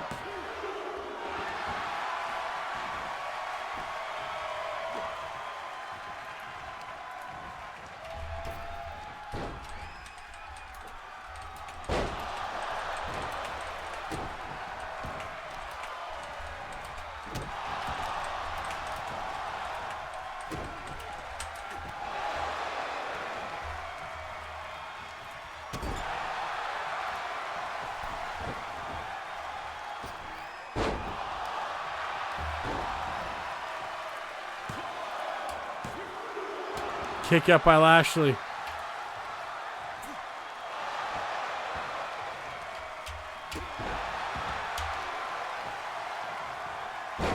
Lashley throws off Strowman.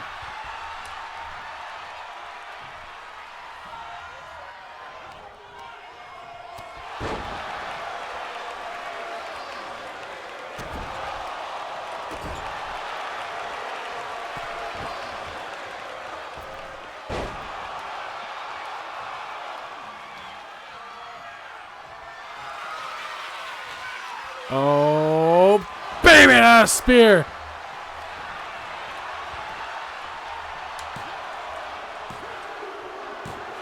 And he got Strowman.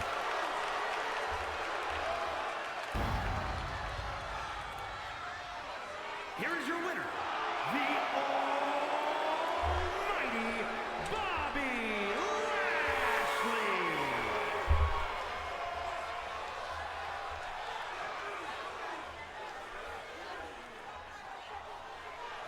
Still winning big for the damn Kings.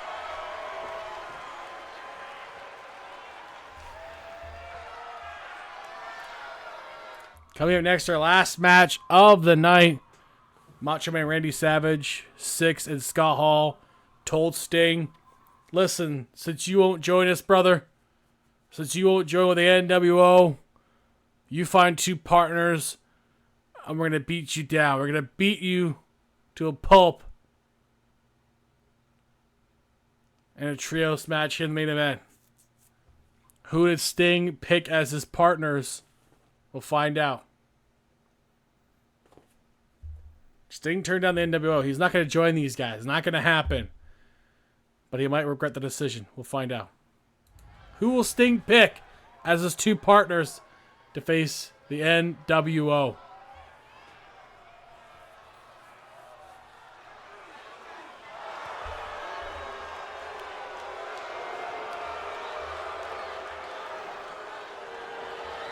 The following is scheduled for one fall, making his way to the ring from Sarasota, Florida, weighing in at 239 pounds, Macho Man Randy Savage.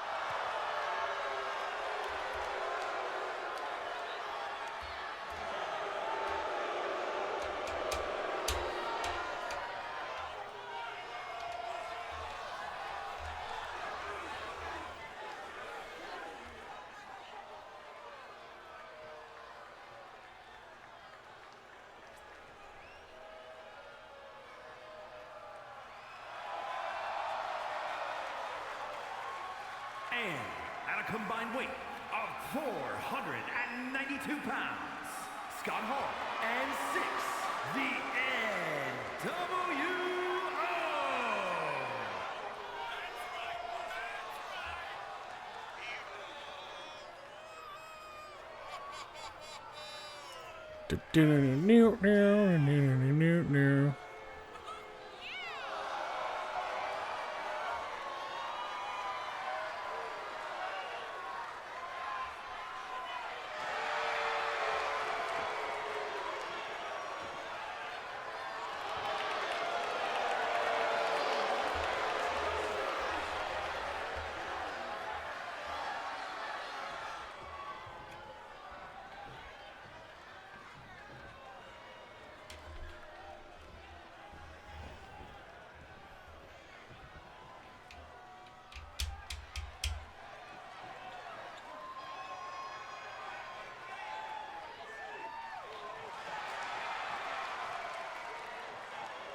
I am curious who he picked. I told him he could pick whoever he wants.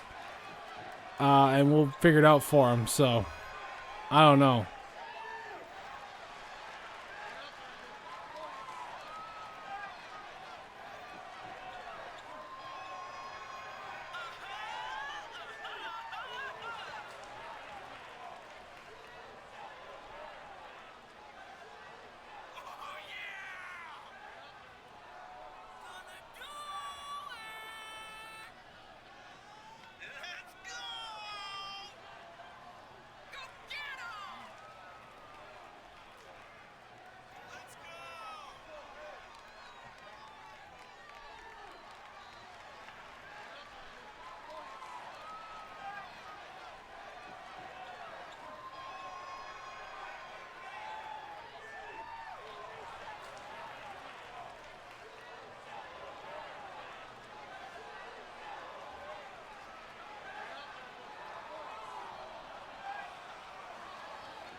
All right, Sting.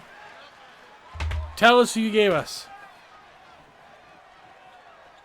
Who is Sting's partners tonight for the main event of AEW, our last match of the night?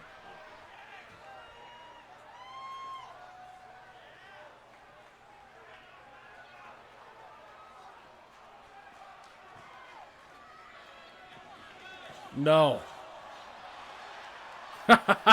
Chris Jericho.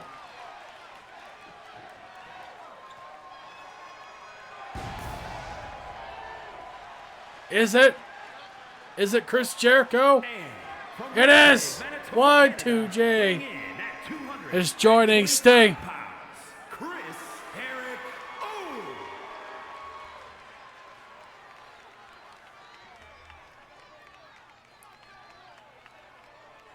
Chris Jericho has always been friends with Sting.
From Houston, Texas. Whoa! At 222 pounds. A goofy looking Sammy Guevara. The Spanish God. Sammy Guevara. The Les Sex Gods are reunited. Chris Jericho and Sammy Guevara.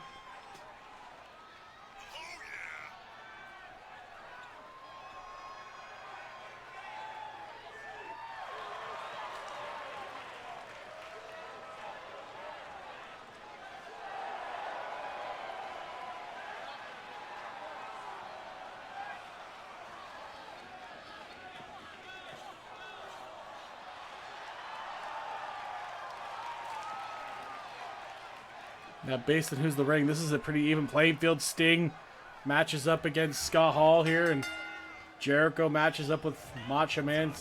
Sammy Guevara matches up against Six Pac. This is well planned by Sting. They brought in Sammy Guevara, who makes his AEW and CWF debut here. He's, I think, competed at least once in the Cruiserweight Classic preseason in Season 1. Since then, we're not seeing the young Guevara.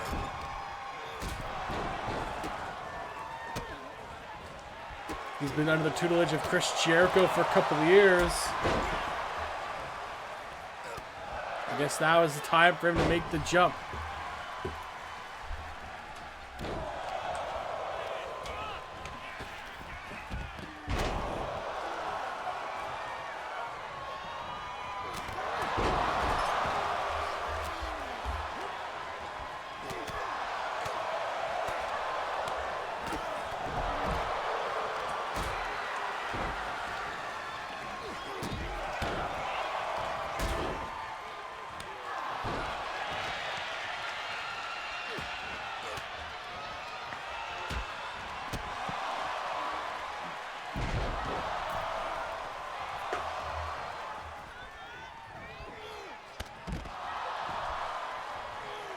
Sting has Macho Man with Sammy Guevara in the ring. Guevara, that reverse twisting DDT into a pin. Broken up by 6.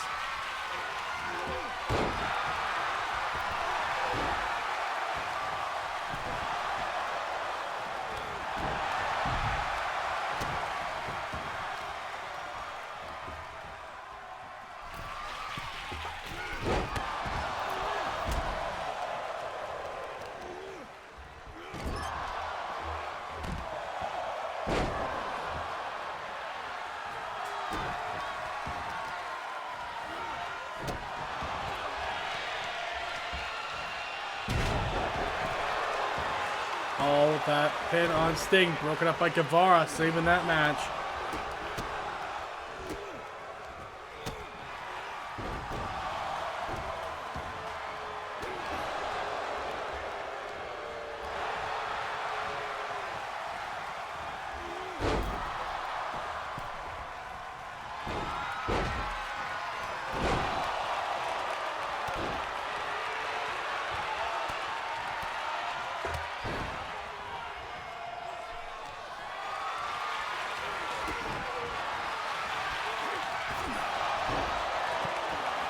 Oh, 6 has Sting. Side suplex there.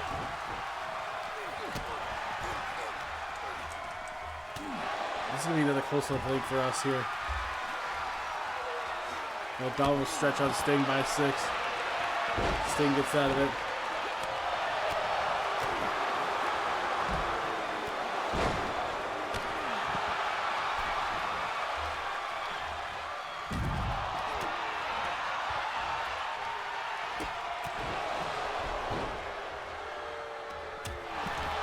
Okay, we need a 5 here to even come close. We're gonna come up short again this week. Ah! Pain in the ass. At least we're building up our stories more, so that's all we can really hope for. Jericho, go for the walls. Gets it on Macho Man.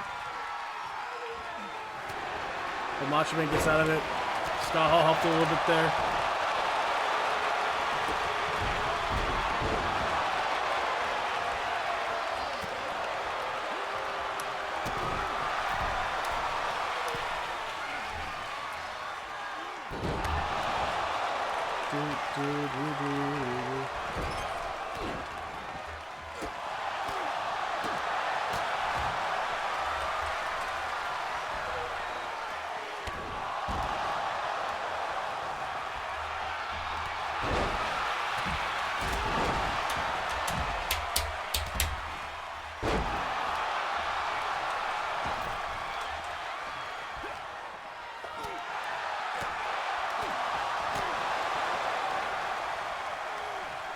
Jericho is back and forth right now with Macho Man. Guevara in there supporting his partner, supporting his mentor.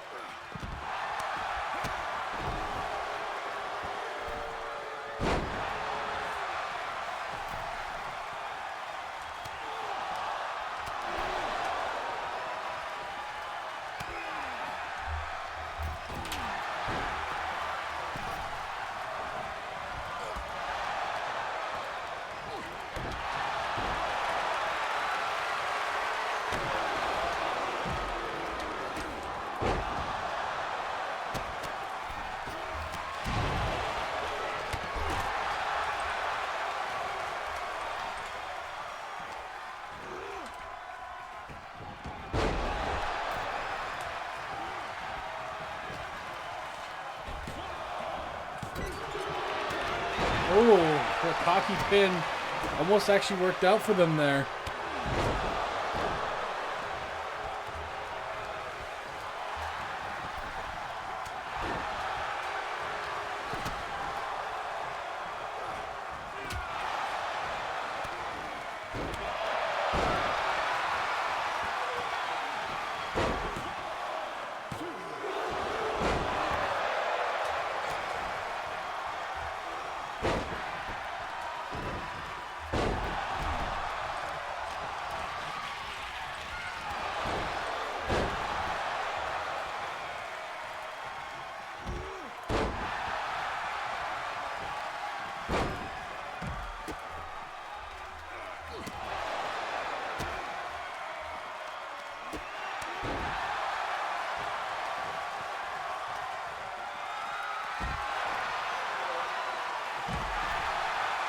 Sting, Scorpion Deathlock, Scorpion Deathlock. It's in, it's in. But Skull Hall gets out of it.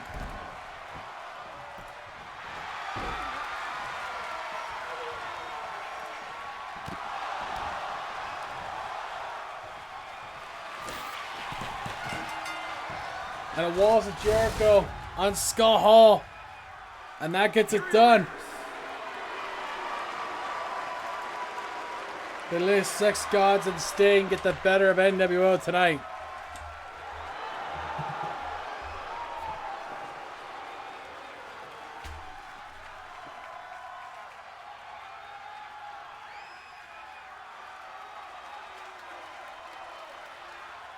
The sad part is that's a pretty accurate looking Sammy Guevara.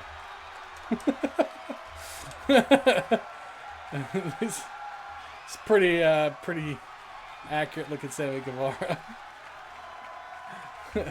As derpy as he looks, that's kind of not far from how he looks. Alright guys, another good night. We'll be back tomorrow for Ring of Honor and SmackDown. And then probably Baldur's Gate again this weekend with the boys.